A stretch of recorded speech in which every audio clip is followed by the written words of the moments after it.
संता को मत कोई निंदो, संत राम है एको। क्यों कबीर मैं सोई गुर पाया, जाका नाम बवेको। संत सरंग जो जन पर सो जन उदर नहार।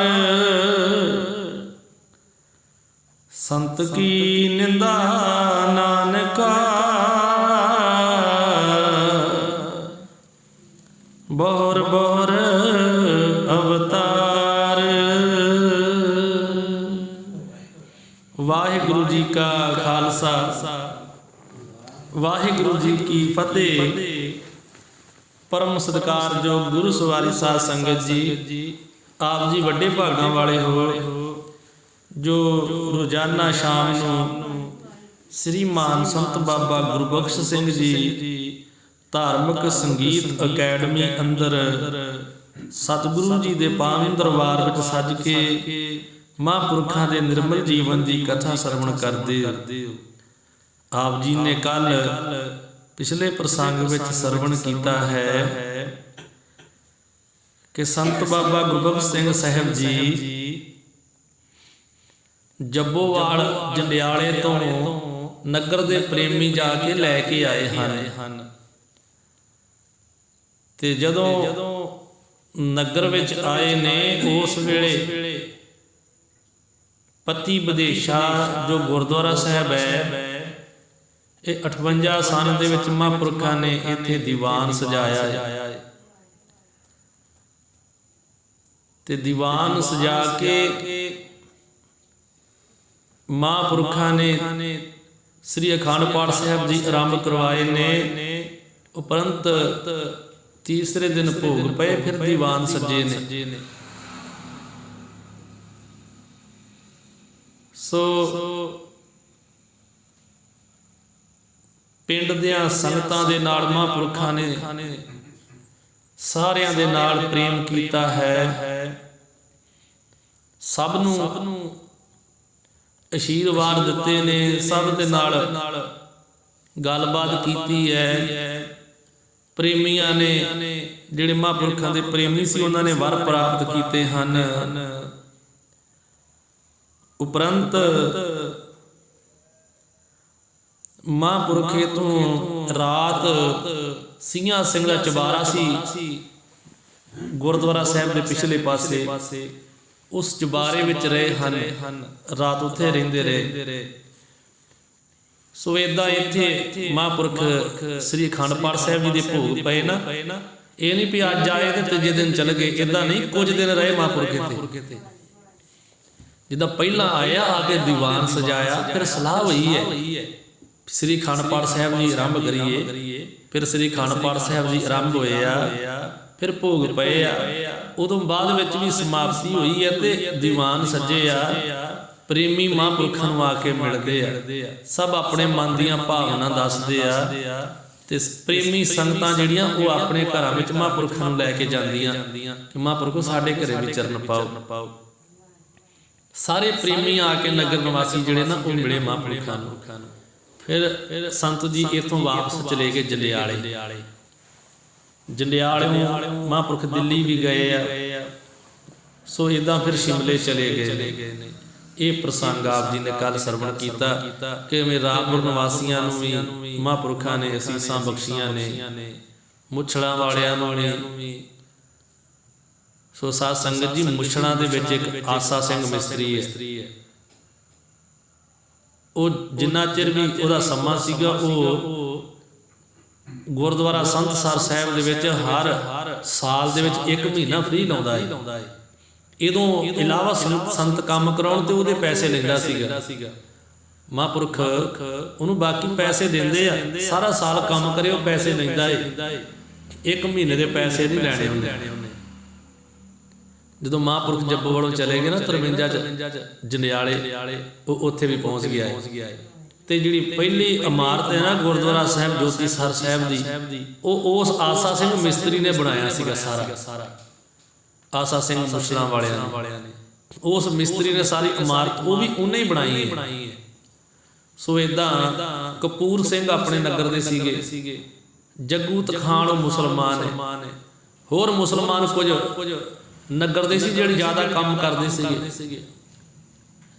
ਕਾਰੀਗਰਾਂ 'ਚ ਮਸ਼ਹੂਰ ਸੀ ਜੰਬੋਵਾਲ, ਮੁਸਲਮਾਨ ਕਾਰੀਗਰ ਬਹੁਤ ਵਧੀਆ ਰਹਿੰਦੇ ਸੀ ਇੱਥੇ। ਸੋ ਉਹ ਸਾਰੇ ਇੱਥੋਂ ਦੇ ਕੰਮਕਾਜ ਜਿਹੜੇ ਕਰਦੇ ਸੀਗੇ। ਸੋ ਇਦਾਂ ਮਹਾਂਪੁਰਖ ਚਲੇ ਗਏ ਸ਼ਿਮਲੇ। ਤੇ ਇੱਧਰ ਦਿੱਲੀ ਦੇ ਵਿੱਚ ਡਾਕਟਰ ਗੁਰਬਖਸ਼ ਸਿੰਘ ਜਿਹੜੇ ਸੀ ਨਾ, ਉਹਨਾਂ ਨੇ ਮਹਾਂਪੁਰਖਾਂ ਨੂੰ ਕਿਹਾ, ਮਹਾਂਪੁਰਖੋ ਮੇਰਾ ਮਨ ਕਰਦਾ ਵੀ ਹੁਣ ਸਮਰੱਥਾ ਵੀ ਹੈਗੀ ਮੇਰੇ ਕੋਲ, ਮਾਇਆ ਵੀ ਹੈਗੀ ਹੈ, ਤੇ 101 ਸ੍ਰੀ ਅਖੰਡ ਪਾਠ ਸਾਹਿਬ ਜੀ ਆਰੰਭ ਕਰਵਾਵਾਂ ਤੇ ਭੋਗ ਪਵਾਵਾਂ। ਤੋ ਕਿੰਨਾ ਖਰਚਾ ਆਉਂਦਾ ਹੈ? 101 ਸ੍ਰੀ ਅਖੰਡ ਪਾਠ ਸਾਹਿਬ ਆਰੰਭ ਕਰਾਉਣੇ, ਉਹਨੇ ਪਾਠੀਆਂ ਨੂੰ ਭੇਟਾ ਵੀ ਦੇਣੀ, ਉਹਨਾਂ ਦਾ ਪ੍ਰਸ਼ਾਦਾ ਪਾਣੀ ਵੀ ਕਰਨਾ, ਆਏ ਗਿਆਨ ਨੂੰ ਜਲ ਪਾਣੀ ਛਕਾਉਣਾ, ਉਹਨੇ ਰੁਮਾਲੇ ਸਾਹਿਬ ਲਿਆਉਣੇ, ਖਰਚਾ ਤਾਂ ਹੁੰਦਾ ਹੈ ਨਾ। ਤੇ ਹਰ ਇਨਸਾਨ ਜਿਹੜਾ ਇੱਕ ਹੀ ਅਖੰਡ ਪਾਠ ਸਾਹਿਬ ਕਰਵਾਇਆ ਜਾਂਦਾ ਹੈ। ਉਹ ਕਹਿਣ ਲੱਗਾ ਮੇਰੀ ਖਾਸ਼ ਹੈ ਕਿ ਬਾਬਾ ਸੁੰਦਰ ਸਿੰਘ ਬੇਦੀ ਨੇ ਗੁੱਜਰਾਂ ਵਾਲੇ ਇਹ ਲੜੀ ਆਰੰਭ ਕੀਤੀ ਸੀ, 25 ਅਖੰਡ ਪਾਠ ਉਹਨਾਂ ਕਰਵਾਏ। ਤੇ ਮੈਂ ਉਦੋਂ ਪੁੱਛਿਆ ਸੀ ਵੀ ਅਸੀਂ ਕਰਾ ਸਕਦੇ? ਉਹਨਾਂ ਕਿਹਾ ਅਸੀਂ ਕਰਾ ਸਕਦਾ ਜੇ ਗ੍ਰਸਤੀ ਦੀ ਸਮਰੱਥਾ ਹੋਵੇ ਤੇ, ਨਹੀਂ ਤੇ ਇਹ ਲੜੀਆਂ ਮਹਾਂਪੁਰਖ ਚਲਾ ਸਕਦੇ ਆ, ਗ੍ਰਸਤੀਆਂ ਕੋਈ ਨਹੀਂ ਚੱਲਦੀਆਂ। ਤੇ ਉਹਨੇ ਬਾਬਾ ਗੁਰਬਖਸ਼ ਸਿੰਘ ਜੀ ਨਾਲ ਬਚਨ ਕੀਤਾ ਤੇ ਮਹਾਂਪੁਰਖ ਕਹਿਣ ਲੱਗੇ ਜਿਹੜੀ 12 ਖੰਭਾ ਰੋਡ ਕੋਠੀ ਹੈ ਨਾ, ਇੱਥੇ ਨਾ ਕਰਵਾ, ਅਜੇ ਰਹਿਣ ਦੇ, ਰੁਕ ਜਾ। ਇਹ ਕੋਠੀ ਤੂੰ ਕਿਸੇ ਨੂੰ ਵੇਚ ਦੇਣੀ ਹੈ, ਇਹ ਤੂੰ ਕੋਠੀ ਕਿਸੇ ਨੂੰ ਵੇਚ ਦੇਣੀ ਹੈ। ਭਾਵੇਂ ਕੋਠੀ 3 ਕਿੱਲਿਆਂ 'ਚ ਸੀ ਉਸ ਵੇਲੇ ਉੱਥੇ ਉਹਦੀ। ਮਹਾਂਪੁਰਖ ਕਹਿਣ ਲੱਗੇ ਕਿਸੇ ਦਿਨ ਨੂੰ ਤੂੰ ਕੋਠੀ ਵੇਚ ਦੇਣੀ, ਇੱਥੇ ਨਾ ਕਰਾ। ਰੀਟੰਡਨ ਰੋਡ ਤੇ ਜਿਹੜਾ ਤੇਰਾ ਥਾਂ ਹੈ ਤੂੰ ਉੱਥੇ ਕੋਠੀ ਬਣਾਉਣੀ ਹੈ, ਤੇ ਉਹ ਉੱਥੇ ਹੈ ਵੀ ਇਕਾਂਤ ਹੈ, ਬਾਹਰਲਾ ਪਾਸਾ ਹੈ, ਤੇ ਉੱਥੇ ਕਰਾਵੀ ਸ੍ਰੀ ਅਖੰਡ ਪਾਠ ਸਾਹਿਬ। ਸੋ ਸਾਧ ਸੰਗਤ ਜੀ, ਮਹਾਂਪੁਰਖ ਜਦੋਂ ਸੱਚਖੰਡ ਚਲੇ ਗਏ ਨਾ, ਠੀਕ ਉਹ 5 ਸਾਲਾਂ ਬਾਅਦ ਉਹ ਕੋਠੀ ਉਹਨੇ ਵੇਚਤੀ। 5 ਸਾਲਾਂ ਬਾਅਦ ਕੋਠੀ ਵੇਚਤੀ ਤੇ ਉਹ ਰੀਟੰਡਨ ਰੋਡ ਚਲੇ ਗਿਆ। ਉੱਥੇ ਫਿਰ ਉਹ 101 ਅਖੰਡ ਪਾਠ ਸਾਹਿਬ ਜੀ ਉਹਨਾਂ ਕਰਵਾਏ। ਮਹਾਂਪੁਰਖ ਸੰਤ ਬਾਬਾ ਗੁਰਬਖਸ਼ ਸਿੰਘ ਜਿਹੜਾ ਬਚਨ ਕਰ ਦਿੰਦੇ ਸੀਗੇ ਉਹੀ ਸੱਚਾ ਹੁੰਦਾ ਸੀਗਾ, ਰਸਨਾ ਤੇ ਫਿਰ ਰੱਬ ਵਸਦਾ ਸੀਗਾ। ਸੋ ਜੋ ਬਚਨ ਮਹਾਂਪੁਰਖਾਂ ਨੇ ਕਰ ਦਿੱਤਾ ਉਹੀ ਹੋਇਆ ਹੈ। ਉਹ ਬਹੁਤ ਮਹਾਂਪੁਰਖਾਂ ਦਾ ਪ੍ਰੇਮੀ ਸੀ। ਸੋ ਸਾਧ ਸੰਗਤ ਜੀ, ਮਹਾਂਪੁਰਖ ਵੀ ਪ੍ਰੇਮ ਦੇ ਵਸ ਸਨ। ਸੋ ਹੁਣ ਮਹਾਂਪੁਰਖ ਜਿਹੜੇ ਉਹ ਸ਼ਿਮਲੇ ਹਨ, ਤੇ ਸ਼ਿਮਲਿਓਂ ਮਹਾਂਪੁਰਖ ਤੁਰਨ ਲੱਗੇ ਨੇ। ਇੱਧਰ ਜਦੋਂ ਮਹਾਂਪੁਰਖ ਦਿੱਲੀ ਆਏ, ਉਹਨਾਂ ਦੇ ਡਾਕਟਰ ਗੁਰਬਖਸ਼ ਸਿੰਘ ਦੀ ਲੜਕੀ ਦਾ ਵਿਆਹ ਹੈ, ਤੇ ਵਿਆਹ ਦੀ ਤਰੀਕ ਜਿਹੜੀ ਉਹ ਮਿਥਣੀ ਹੈ। ਤੇ ਮਹਾਂਪੁਰਖਾਂ ਨੂੰ ਕਹਿੰਦੇ ਮਹਾਂਪੁਰਖੋ ਤੁਸੀਂ ਦੱਸੋ। ਤੇ ਮਹਾਂਪੁਰਖ ਕਹਿਣ ਲੱਗੇ ਕਿ ਤੁਸੀਂ ਇਦਾਂ ਕਰੋ, 1958 ਸਨ ਦੇ ਵਿੱਚ ਮਹਾਂਪੁਰਖ ਕਹਿਣ ਲੱਗੇ ਅਕਤੂਬਰ ਦਾ ਮਹੀਨਾ ਰੱਖ ਲਓ। ਜਦੋਂ ਮਹਾਂਪੁਰਖ ਸ਼ਿਮਲੇ ਜਾਂਦੇ ਸੀ ਨਾ, ਇਹ ਜਾਂਦੇ ਸੀ 15 ਵਿਸਾਖ ਵਾਲੇ ਦਿਨ, ਤੇ 15 ਅੱਸੂ ਨੂੰ ਉੱਥੋਂ ਤੁਰ ਪੈਂਦੇ ਸੀਗੇ ਸ਼ਿਮਲਿਓਂ। 15 ਵਿਸਾਖ ਨੂੰ ਇੱਥੋਂ ਚਲੇ ਜਾਣਾ, ਤੇ 15 ਅੱਸੂ ਨੂੰ ਮਹਾਂਪੁਰਖ ਉੱਥੋਂ ਤੁਰ ਪੈਂਦੇ ਸੀਗੇ ਵਾਪਸ। ਪਹਿਲਾਂ ਜਦੋਂ ਜੰਬੋਵਾਲ ਸੀ ਜੰਬੋਵਾਲ ਆਉਂਦੇ ਰਹੇ, ਜਲੰਧਰ ਸੀ ਜਲੰਧਰ ਆਉਂਦੇ ਰਹੇ, ਜੰਡਿਆਲੇ ਸੀ ਫਿਰ ਜੰਡਿਆਲੇ ਆਉਂਦੇ ਰਹੇ। ਹੁਣ 15 ਅੱਸੂ ਨੂੰ ਮਹਾਂਪੁਰਖ ਉੱਥੋਂ ਤੁਰਨਾ ਹੈ ਸ਼ਿਮਲੇ ਤੋਂ। ਇੱਧਰ ਦਿੱਲੀ ਵਿੱਚ ਮਹਾਂਪੁਰਖ ਨਾ ਕਹਿਣ ਲੱਗੇ ਅਕਤੂਬਰ ਦਾ ਮਹੀਨਾ ਰੱਖ ਲਓ। ਉਹ ਵਿਆਹ ਅਕਤੂਬਰ ਦੇ ਮਹੀਨੇ ਦਾ ਰੱਖ ਦਿੱਤਾ ਹੈ। ਵੱਡੀ ਸੁਪੁੱਤਰੀ ਸੀ ਡਾਕਟਰ ਗੁਰਬਖਸ਼ ਸਿੰਘ ਦੀ, ਜਿਹੜੀ ਸਭ ਤੋਂ ਵੱਡੀ ਸੁਪੁੱਤਰੀ, ਉਹਦਾ ਵਿਆਹ ਜਿਹੜਾ ਹੈ ਉਹ ਮਿਥ ਲਿਆ। ਅਕਤੂਬਰ ਦਾ ਮਹੀਨਾ ਰੱਖ ਲਿਆ। ਸਨ 1958 ਹੈ।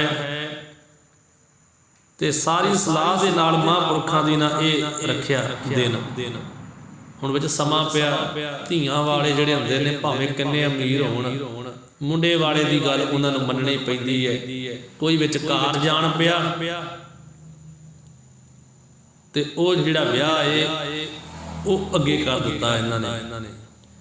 ਉਹ ਵਿਆਹ ਦਾ ਦਿਨ ਜਿਹੜਾ ਹੈ ਉਹ ਸਨ 1959 ਦਾ ਰੱਖ ਲਿਆ, 4 ਜਨਵਰੀ। ਜਦੋਂ 1959 ਆਰੰਭੀ ਹੋਣੀ ਹੈ ਨਾ, ਜਨਵਰੀ 'ਚ ਆਰੰਭ ਹੁੰਦੀ ਹੈ 1 ਜਨਵਰੀ ਤੇ 4 ਜਨਵਰੀ ਦਾ ਰੱਖ ਲਿਆ ਵੀ ਨਵੇਂ ਸਾਲ ਤੋਂ 4 ਦਿਨ ਬਾਅਦ ਸਨ 1959 ਦੇ ਵਿੱਚ 4 ਜਨਵਰੀ ਦਾ ਰੱਖ ਲਿਆ। ਭਾਵ ਸਿਆਲ ਸਾਰਾ ਕੱਢ ਲਿਆ ਵੀ ਉਸ ਤਰ੍ਹਾਂ ਦੇ ਅਕਤੂਬਰ ਦੇ ਮਹੀਨੇ 'ਚ ਹੋਣਾ ਸੀ ਨਾ 58 ਦੇ ਵਿੱਚ। ਤੇ ਮਹਾਂਪੁਰਖ ਗਰਮੀਆਂ 'ਚ ਸ਼ਿਮਲੇ ਆ ਤੇ ਉਹ ਜਾਣ ਤੋਂ ਪਹਿਲਾਂ ਇਹ ਦਿਨ ਮੁਕਰਰ ਕਰਨਗੇ। ਉਹ ਜਦੋਂ ਸ਼ਿਮਲਿਓਂ ਵਾਪਸ ਆਏ ਨਾ, ਫਿਰ ਉਹਨਾਂ ਨੂੰ ਪਤਾ ਲੱਗਾ ਮਹਾਂਪੁਰਖਾਂ ਨੂੰ ਵੀ ਇਹ ਤੇ ਦਿਨ ਹੀ ਬਦਲ ਲਿਆ ਹੈ। ਮਹਾਂਪੁਰਖ ਕਹਿ ਗਏ ਸੀਗੇ ਵੀ ਦਿਨ ਇਹ ਜਿਹੜਾ ਇਹ ਅਕਤੂਬਰ ਮਹੀਨੇ ਦੇ ਵਿੱਚ ਮਿਥ ਲਿਆ, ਅਕਤੂਬਰ ਮਹੀਨੇ ਵਿੱਚ ਵਿਆਹ ਹੋਵੇਗਾ, ਅਸੀਂ ਆਵਾਂਗੇ ਤੇ ਆਪਣੇ ਹੱਥੀਂ ਲਾਵਾਂ ਆਨੰਦ ਕਾਰਜ ਕਰਾਂਗੇ, ਸਾਰੇ ਕਾਰਜ ਕਰਾਂਗੇ। ਸੋ ਇਦਾਂ ਉਹ ਦਿਨ ਗਾਹ ਕਰ ਲਿਆ। ਪਰ ਜਦੋਂ ਮਹਾਂਪੁਰਖਾਂ ਨੂੰ ਇਸ ਗੱਲ ਦਾ ਪਤਾ ਲੱਗਾ, ਉਹਨਾਂ ਨੂੰ ਪਸੰਦ ਨਹੀਂ ਆਈ ਇਹ ਗੱਲ ਵੀ ਸਾਡੇ ਕੋਲ ਪੁੱਛ ਕੇ ਸਾਰਾ ਕੁਝ ਕੀਤਾ, ਹੁਣ ਸਿਆਲ ਸਾਰਾ ਲੰਘਾ ਲਿਆ ਹੈ। ਕਿਉਂਕਿ ਬਾਅਦ ਵਿੱਚ ਮਹਾਂਪੁਰਖਾਂ ਨੇ ਨਾ ਜਾਣਾ ਸੀ ਅਸਾਮ। ਇਸ ਕਰਕੇ ਕਿਉਂਕਿ ਮਹਾਂਪੁਰਖਾਂ ਨੂੰ ਅਸਾਮ ਦੀਆਂ, ਬੰਗਾਲ ਦੀਆਂ ਜਿਹੜੀਆਂ ਸੰਗਤਾਂ ਬੜੇ ਚਿਰ ਤੋਂ ਯਾਦ ਕਰਦੀਆਂ ਸੀਗੀਆਂ। ਉਥੋਂ ਦੇ ਸੀ ਸਰਦਾਰ ਚੰਨਣ ਸਿੰਘ, ਜੋ ਕੰਟਰੈਕਟ ਸਾਮਰਾਜ ਟਾਲਮਸੀਨ ਲਾਟਾਪੁਰੀ ਜਲਪਾਈ, ਉਥੋਂ ਦੇ ਜਿਹੜੀ ਸੰਗਤ ਸੀ ਨਾ, ਉਹਨਾਂ ਵੱਲੋਂ ਇਹਨਾਂ ਨੇ ਬਹੁਤ ਬੇਨਤੀਆਂ ਕੀਤੀਆਂ ਸੀਗੀਆਂ ਤੇ ਉਹਨਾਂ ਨੇ ਕਿਹਾ ਕਿ ਮਹਾਂਪੁਰਖ ਜਿਹੜਾ ਕੱਤੇ ਦੇ ਮਹੀਨੇ 'ਚ ਪੂਰਨਮਾਸ਼ੀ ਗੁਰੂ ਨਾਨਕ ਸਾਹਿਬ ਜੀ ਦਾ ਪ੍ਰਕਾਸ਼ ਪੁਰਬ ਤੁਸੀਂ ਸਾਡੇ ਕੋਲ ਮਨਾਉਣਾ ਹੈ। ਤੇ ਜਿਹੜਾ ਗੁਰੂ ਗੋਬਿੰਦ ਸਿੰਘ ਮਹਾਰਾਜ ਜੀ ਦਾ ਉਹ ਵੀ ਲਾਗੇ, ਇਹਨਾਂ ਡਿਬਲੂਗੜ੍ਹ ਵਾਲੇ, ਅਸਾਮ ਵਾਲੇ, ਇਹਨਾਂ ਨੇ ਸਾਰਿਆਂ ਨੇ, ਬੀਕਾਨੇਰ ਵਾਲਿਆਂ ਨੇ, ਇਹਨਾਂ ਟਾਈਮ ਲਿਆ ਸੀ ਮਹਾਂਪੁਰਖਾਂ ਦੇ ਕੋਲੋਂ ਤੇ ਮਹਾਂਪੁਰਖਾਂ ਨੇ ਟਾਈਮ ਦਿੱਤਾ ਇਹਨਾਂ ਨੂੰ। ਇਸ ਕਰਕੇ ਮਹਾਂਪੁਰਖ ਚਾਹੁੰਦੇ ਸੀ ਵੀ ਜਿਹੜੀ ਸ਼ਾਦੀ ਹੈ ਦੀ ਲੜਕੀ, ਡਾਕਟਰ ਦੀ ਲੜਕੀ ਦੀ, ਸਰਦਾਰ ਗੁਰਬਖਸ਼ ਸਿੰਘ ਦੀ ਲੜਕੀ ਦੀ ਸ਼ਾਦੀ ਅਕਤੂਬਰ ਮਹੀਨੇ 'ਚ ਹੋ ਜਾਵੇ ਤੇ ਅਕਤੂਬਰ ਦੇ ਮਹੀਨੇ ਦੇ ਵਿੱਚ ਹੀ ਸ਼ਾਦੀ ਕਰਵਾ ਕੇ ਫਿਰ ਇੱਥੋਂ ਚਲੇ ਜਾਵਾਂਗੇ ਅੱਗੇ। ਪਰ ਜਦੋਂ ਮਹਾਂਪੁਰਖ ਆਏ ਉਹ ਸਾਰਾ ਸਮਾਂ ਬਦਲ ਗਿਆ। ਮਹਾਂਪੁਰਖਾਂ ਨੂੰ ਇਹ ਗੱਲ ਪਸੰਦ ਨਾ ਆਈ ਤੇ ਮਹਾਂਪੁਰਖ ਕਹਿਣ ਲੱਗੇ ਅਸੀਂ ਆਪਣੇ ਦਿੱਤੇ ਹੋਏ ਪ੍ਰੋਗਰਾਮ ਦੇ ਮੁਤਾਬਕ ਚੱਲਣਾ ਹੈ, ਕਿਸੇ ਮੁਤਾਬਕ ਨਹੀਂ ਚੱਲਣਾ। ਅਸੀਂ ਆਪਣੇ ਮੁਤਾਬਕ ਚੱਲਣਾ ਹੈ ਕਿਉਂਕਿ ਸ਼ਿਮਲੇ ਤੋਂ ਅਸਾਮ ਵੱਲ ਨੂੰ ਮਹਾਂਪੁਰਖਾਂ ਦੀ ਤਿਆਰੀ ਹੈ। ਤੇ ਜਦੋਂ ਸ਼ਿਮਲੇ ਤੁਰਨ ਲੱਗੇ ਨਾ, ਮਹਾਂਪੁਰਖਾਂ ਨੂੰ ਸਾਰਾ ਪਤਾ ਹੁੰਦਾ ਹੈ। ਕਹਿਣ ਲੱਗੇ ਮਹੰਤ ਰਤਨ ਸਿੰਘ ਕੀਰਤਨ ਸ਼ੁਰੂ ਕਰ, ਜਦੋਂ ਜਾਣਾ ਹੈ। ਜਦੋਂ ਤੁਰਨ ਲੱਗਦੇ ਸੀ ਨਾ ਤਾਂ ਕੀਰਤਨ ਕਰਕੇ ਤੁਰਦੇ ਸੀਗੇ। ਕਹਿੰਦੇ ਕੀਰਤਨ ਸ਼ੁਰੂ ਕਰ, ਅੱਜ ਇੱਕ ਸ਼ਬਦ ਪੜ੍ਹ। ਮਹਾਂਪੁਰਖ ਕਹਿਣ ਲੱਗੇ ਪੜ੍ਹ, ਨਦੀਆਂ ਵਾਹੇ ਵਸ਼ੁੰਨਿਆ ਮੇਲਾ ਸੰਜੋਗੀ ਰਾਮ। ਤੇ ਮਹੰਤ ਰਤਨ ਸਿੰਘ ਜੀ ਨੇ ਗੁਣ ਪ੍ਰਾਪਤ ਕੀਤਾ ਸੀ ਮਹਾਂਪੁਰਖਾਂ ਕੋਲੋਂ।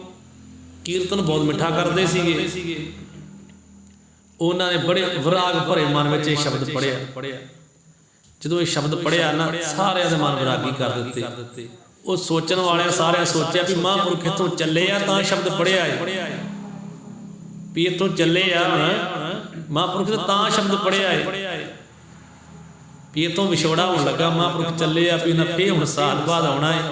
ਇਹਨਾਂ ਨੇ 6 ਮਹੀਨਿਆਂ ਬਾਅਦ ਵੀ ਇਹਨਾਂ ਨੇ ਹੁਣ ਸਿਆਲ ਕੱਢ ਕੇ ਫਿਰ ਆਉਂਦੀਆਂ ਗਰਮੀਆਂ ਨੂੰ ਆਉਣਾ ਹੈ। ਸਾਰੀਆਂ ਸੰਗਤਾਂ ਦੇ ਮਨ ਦਰਵੇ ਗਏ, ਵਿਰਾਗ ਵਿੱਚ ਹੋਏ। ਪਰ ਕਿਸੇ ਨੂੰ ਇਸ ਗੱਲ ਦੀ ਸਮਝ ਨਹੀਂ। ਖੁਦ ਮਹੰਤ ਰਤਨ ਸਿੰਘ ਨੇ ਸ਼ਬਦ ਪੜ੍ਹਿਆ, ਸਮਝ ਉਹਨੂੰ ਨਹੀਂ ਇਸ ਗੱਲ ਦੀ ਵੀ ਮਹਾਂਪੁਰਖ ਕੀ ਕਹਿ ਰਹੇ ਆ। ਸ਼ਬਦ ਇਹ ਪੜ੍ਹਿਆ ਹੈ, ਮਹਾਂਪੁਰਖਾਂ ਨੇ ਆਪ ਆ ਕੇ ਪੜਵਾਇਆ ਹੈ। ਨਦੀਆਂ ਵਾਹੇ ਵਿਸ਼ੁੰਨਿਆ ਮੇਲਾ ਸੰਜੋਗੀ ਰਾਮ। ਸੋ ਕਿਸੇ ਨੇ ਇਸ ਗੱਲ ਦੀ ਮਹਿਸੂਸ ਨਹੀਂ ਕੀਤਾ। ਹੁਣ ਸ਼ਿਮਲੇ ਤੋਂ ਜਦੋਂ ਤੁਰਨ ਲੱਗੇ ਨਾ, ਸੰਗਤਾਂ ਪਿਆਰ ਵਿੱਚ ਭਰੀਆਂ ਸਨ। ਮਹਾਂਪੁਰਖਾਂ ਨੂੰ ਤੁਰਨ ਲੱਗਿਆਂ ਫੁੱਲਾਂ ਦੇ ਹਾਰ ਪਾਏ। ਸਰਦਾਰ ਠਾਕੁਰ ਸਿੰਘ ਆਲੂਵਾਲ ਦੇ ਸੀਗੇ, ਉਹਨਾਂ ਦੀ ਮਾਤਾ ਨੇ ਫੁੱਲਾਂ ਦੇ ਹਾਰ ਪਾਏ ਮਹਾਂਪੁਰਖਾਂ ਨੂੰ, ਸਤਿਕਾਰ ਮਾਣ ਕੀਤਾ। ਮਹਾਂਪੁਰਖ ਉੱਥੋਂ ਤੁਰ ਪਏ ਤੇ ਉਸ ਵੇਲੇ ਮਹਾਂਪੁਰਖ ਵੀ ਬਚਨ ਕਰਦੇ ਆਏ ਵੀ ਇਸ ਵਾਰ ਤੁਸੀਂ ਹਾਰ ਪਾ ਲਏ ਨੇ, ਗਾਹ ਨਹੀਂ ਪੈਣੇ, ਜਿਹੜੇ ਪਾ ਲਏ ਉਹ ਪਾ ਲਏ, ਗਾਹ ਨਹੀਂ ਪਾਉਣੇ, ਜਿਹੜੇ ਪਾ ਲਏ ਉਹ ਪਾ ਲਏ। ਇੱਦਾਂ ਮਹਾਂਪੁਰਖ ਬਚਨ ਕਰਦੇ ਹੋਏ ਇੱਥੋਂ ਤੁਰ ਪਏ ਨੇ ਤੇ ਸ਼ਿਮਲੇ ਤੋਂ ਮਹਾਂਪੁਰਖ ਸਿੱਧੇ ਆ ਗਏ ਚੰਡੀਗੜ੍ਹ। ਚੰਡੀਗੜ੍ਹ ਇੱਕ ਜੱਜ ਸੀਗਾ, ਉਹਦਾ ਨਾਂ ਸੀ ਸਰਦਾਰ ਗੁਰਨਾਮ ਸਿੰਘ। ਉਹਦੀ ਕੋਠੀ ਵਿੱਚ ਚਲੇ ਗਏ ਮਹਾਂਪੁਰਖ ਤੇ ਉਹਨਾਂ ਦਿਨਾਂ ਵਿੱਚ ਸਰਦਾਰ ਗੁਰਨਾਮ ਸਿੰਘ ਇਹ ਹਾਈ ਕੋਰਟ ਦੇ ਜੱਜ ਸਨ। ਇਹਨਾਂ ਨੇ ਆਪਣੇ ਉੱਤੇ ਕਰਤਾਰ ਦੀ ਮਿਹਰ ਜਾਣੀ ਕਿ ਵੇਖੋ ਸਹਿਜ ਸੁਭਾਅ ਹੀ ਐਸੇ ਗੁਰਮੁਖ ਸੰਤ ਆ ਗਏ ਸਾਡੇ ਘਰੇ ਕਿ ਸੰਗਤਾਂ ਡੀਕਦੀਆਂ ਸਾਡੇ ਘਰ, ਉਹਨੇ ਸਹਿਜ ਸੁਭਾਈ ਸਾਨੂੰ ਤਾਰਨ ਆ ਗਏ ਆ, ਸਾਡੇ ਤੇ ਕਿਰਪਾ ਹੋ ਗਈ, ਜਿਹੜੇ ਸਿੱਧੇ ਸਾਡੇ ਘਰ ਸਹਿਜ ਸੁਭਾਈ ਆ ਗਏ ਆ। ਸੋ ਇਦਾਂ ਉਹ ਬੜੇ ਖੁਸ਼ ਹੋਏ। ਇਦਾਂ ਹੀ ਉਹ ਚੰਡੀਗੜ੍ਹ ਦੇ ਵਿੱਚ ਹੋਰ ਜਿਹੜੇ ਲੋਕ ਰਹਿਣ ਵਾਲੇ ਸੀਗੇ, ਜਿਵੇਂ ਜਿਵੇਂ ਉਹਨਾਂ ਨੂੰ ਪਤਾ ਲੱਗਾ, ਸਾਰੇ ਆ ਕੇ ਮਹਾਂਪੁਰਖਾਂ ਦੇ ਦਰਸ਼ਨ ਕਰਨ ਲੱਗੇ ਤੇ ਮਹਾਂਪੁਰਖਾਂ ਨੇ ਇੱਥੇ ਕੀਰਤਨ ਕੀਤਾ ਹੈ, ਕਥਾ ਕੀਤੀ ਹੈ, ਇਹਨਾਂ ਸੰਗਤਾਂ ਨੇ ਲਾਭ ਪ੍ਰਾਪਤ ਕੀਤਾ ਹੈ। ਚੰਡੀਗੜ੍ਹ ਦੇ ਵਿੱਚ ਵੀ ਮਹਾਂਪੁਰਖ ਰਹਿ ਕੇ ਇਹ ਸਰਦਾਰ ਗੁਰਨਾਮ ਸਿੰਘ ਜੱਜ ਦੇ ਘਰ ਦੇ ਵਿੱਚ ਤੇ ਸੰਗਤਾਂ ਨੂੰ ਕਥਾ ਤੇ ਕੀਰਤਨ ਸਰਵਣ ਕਰਵਾਇਆ ਹੈ। ਸੋ ਇਦਾਂ ਮਹਾਂਪੁਰਖ ਇੱਥੇ ਤਕਰੀਬਨ ਮਹੀਨਾ ਰਹੇ ਹੋਣੇ, 1 ਮਹੀਨਾ ਇੱਥੇ ਲਾ ਲਿਆ ਫਿਰ ਚੰਡੀਗੜ੍ਹ ਦੇ ਵਿੱਚ।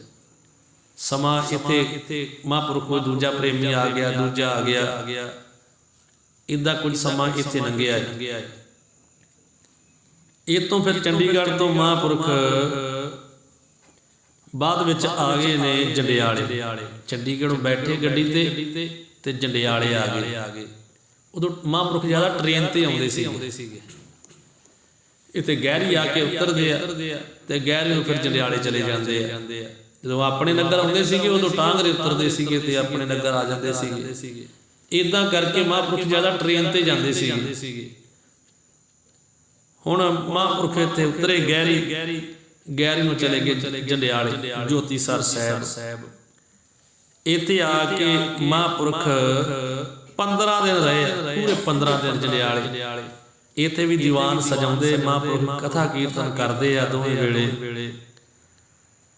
ਤੇ ਮਹਾਂਪੁਰਖ ਕਹਿਣ ਲੱਗੇ, ਮਹਾਂਪੁਰਖਾਂ ਦਾ ਸੇਵਕ ਸੀ ਬਾਬਾ ਕਾਲਾ ਸਿੰਘ ਜੀ, ਇਹ ਵੀ ਸੰਤ ਹੀ ਸੀ, ਇਹ ਗੁਰਦਾਸਪੁਰ ਵੱਲ ਦੇ ਸੀਗੇ, ਇਹ ਵੀ ਸੰਤ ਪੁਰਸ਼ ਸੀਗੇ, ਮਹਾਂਪੁਰਖਾਂ ਦੇ ਨਾਲ ਪੂਰੇ ਪ੍ਰੇਮੀ ਸੀਗੇ ਤੇ ਮਹਾਂਪੁਰਖ ਇਹਨਾਂ ਤੇ ਰੀਝੇ ਹੋਏ ਸੀਗੇ।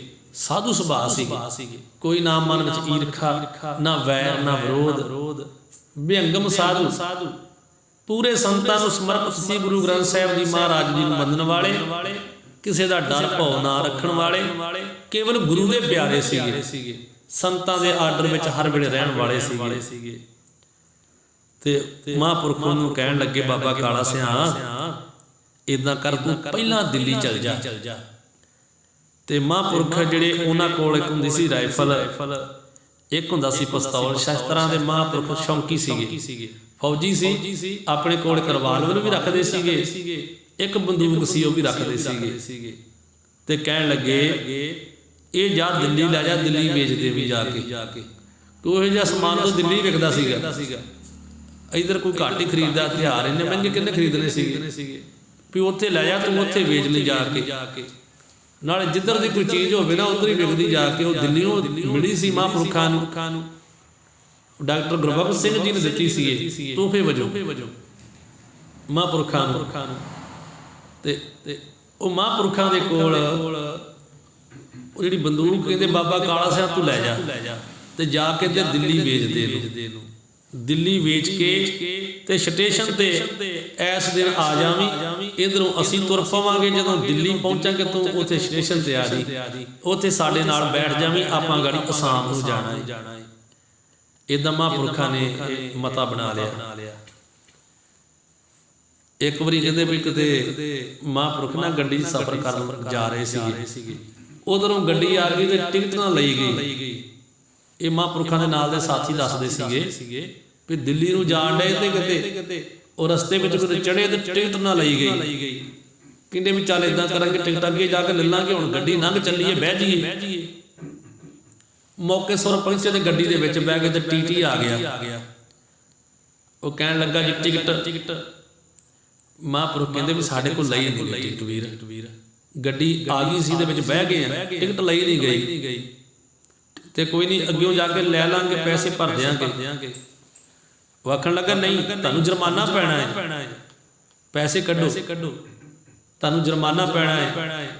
ਮਹਾਂਪੁਰਖ ਆਪਣਾ ਪਿਸਤੌਲ ਲਾ ਕੇ ਕਹਿੰਦੇ ਆ ਲੈ ਆ ਰੱਖ ਲਾ, ਸਾਡੇ ਕੋਲ ਪੈਸੇ ਨਹੀਂ ਹੈਗੇ, ਤੈਨੂੰ ਪੈਸੇ ਦੇ ਕੇ ਲੈ ਲਾਂਗੇ, ਆ ਰੱਖ ਲਾ ਸਾਡਾ ਪਿਸਤੌਲ, ਰੱਖ ਲਾ ਤੂੰ, ਜਿੰਨੇ ਪੈਸੇ ਕਹੇਗਾ ਉਹਨੇ ਦੇ ਦਾਂਗੇ।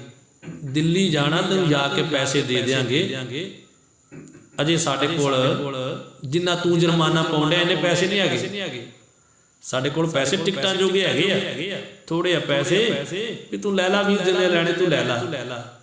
ਕਹਿੰਦਾ ਨਹੀਂ ਇੰਨੇ ਨਹੀਂ, ਤੁਸੀਂ ਜ਼ਿਆਦਾ ਜਾਣੇ ਹੋ, ਤੁਹਾਨੂੰ ਜੁਰਮਾਨਾ ਜ਼ਿਆਦਾ ਪੈਣਾ ਹੈ। ਉਹ ਭਾਰਾ ਤੇ ਪੈਣ ਲੱਗ ਪਿਆ। ਮਹਾਂਪੁਰਖ ਕਹਿੰਦੇ ਵੀ ਇਦਾਂ ਕਰ ਪਿਸਤੌਲ ਰੱਖ ਲਾ ਸਾਡਾ। ਕਹਿੰਦਾ ਇਹਨੂੰ ਕੀ ਕਰਨਾ ਮੈਂ? ਕਹਿੰਦੇ ਵੀ ਲੈ ਤੈਨੂੰ ਦੇ ਕੇ ਪੈਸੇ, ਤੇਰੇ ਕੋਲ ਪਿਸਤੌਲ ਆ, ਅਸੀਂ ਵਾਪਸ ਲੈ ਲਾਂਗੇ, ਲਾਇਸੈਂਸੀ ਪਿਸਤੌਲ ਸਾਡਾ, ਤੂੰ ਰੱਖ ਲੈ।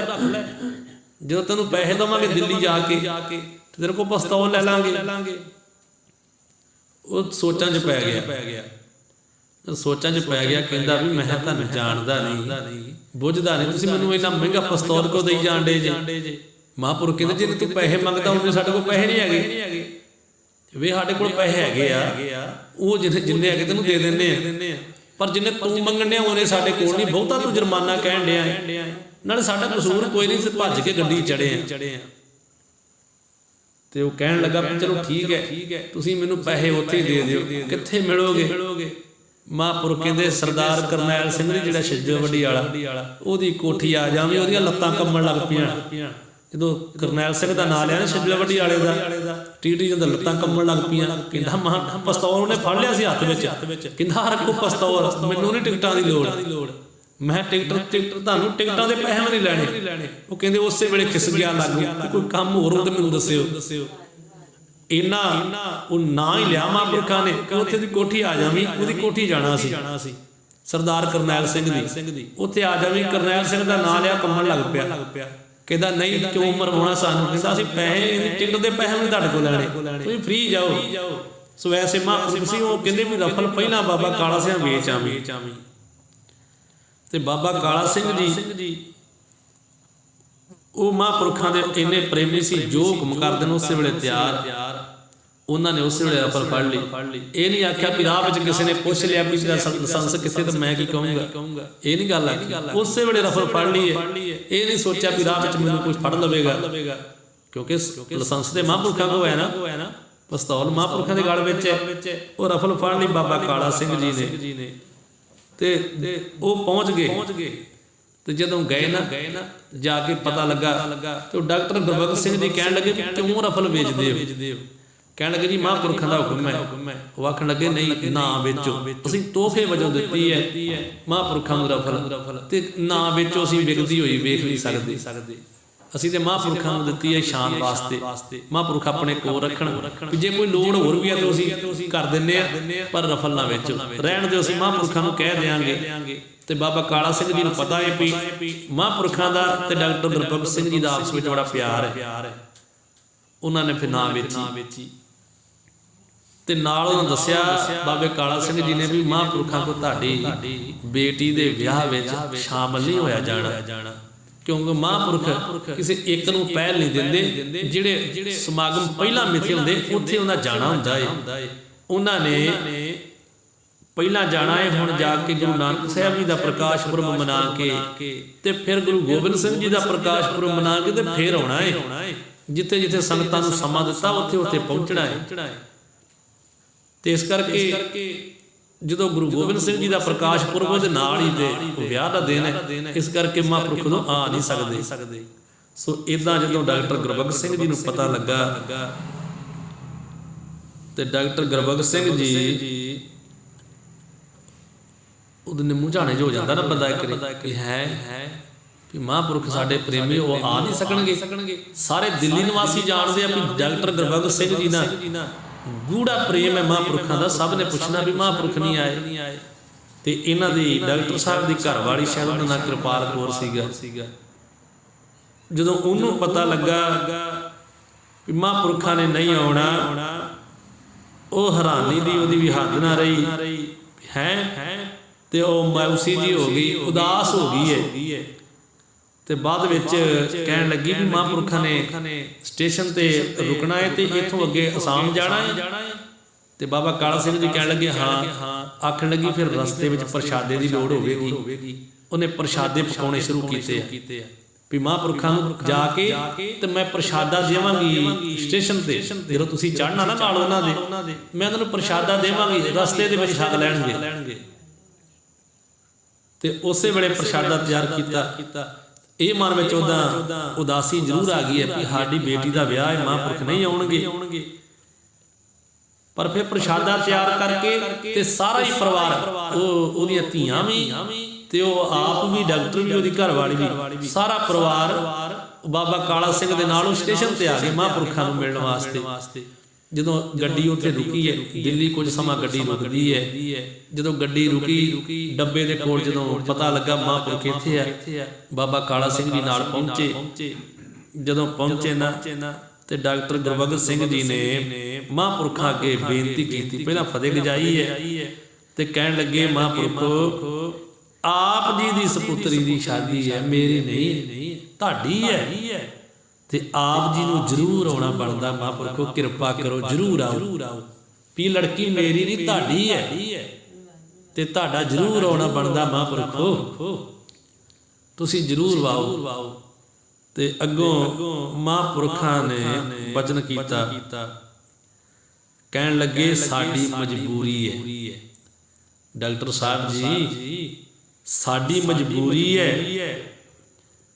ਆਪਣੀ ਮਜਬੂਰੀ ਅਸੀਂ ਤੁਹਾਨੂੰ ਦੱਸ ਰਹੇ ਹਾਂ।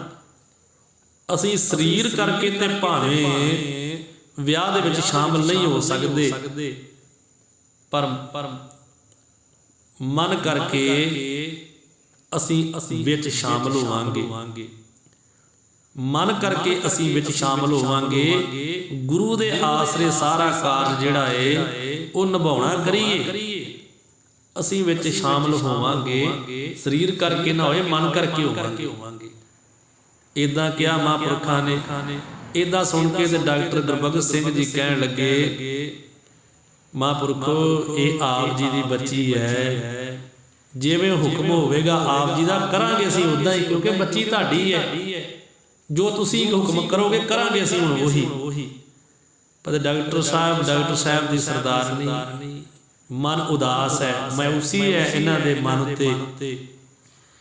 ਉਧਰੋਂ ਸੰਤ ਜੀ ਦੀ ਗੱਡੀ ਤੁਰ ਪਈ ਹੈ ਤੇ ਇਹ ਮਗਰੋਂ ਨਿੰਮੂ ਝਾਣੇ ਜਿਹੇ ਹੋ ਕੇ ਤੇ ਵਾਪਸ ਘਰ ਮੁੜ ਆਏ। ਸੰਤਾਂ ਦੇ ਨਾਲ ਮਿਲ ਕੇ ਨਾ ਸਾਰਾ ਪਰਿਵਾਰ ਵਾਪਸ ਨਿੰਮੂ ਝਾਣੇ ਜਿਹੇ ਹੋ ਕੇ ਤੇ ਵਾਪਸ ਆ ਗਏ।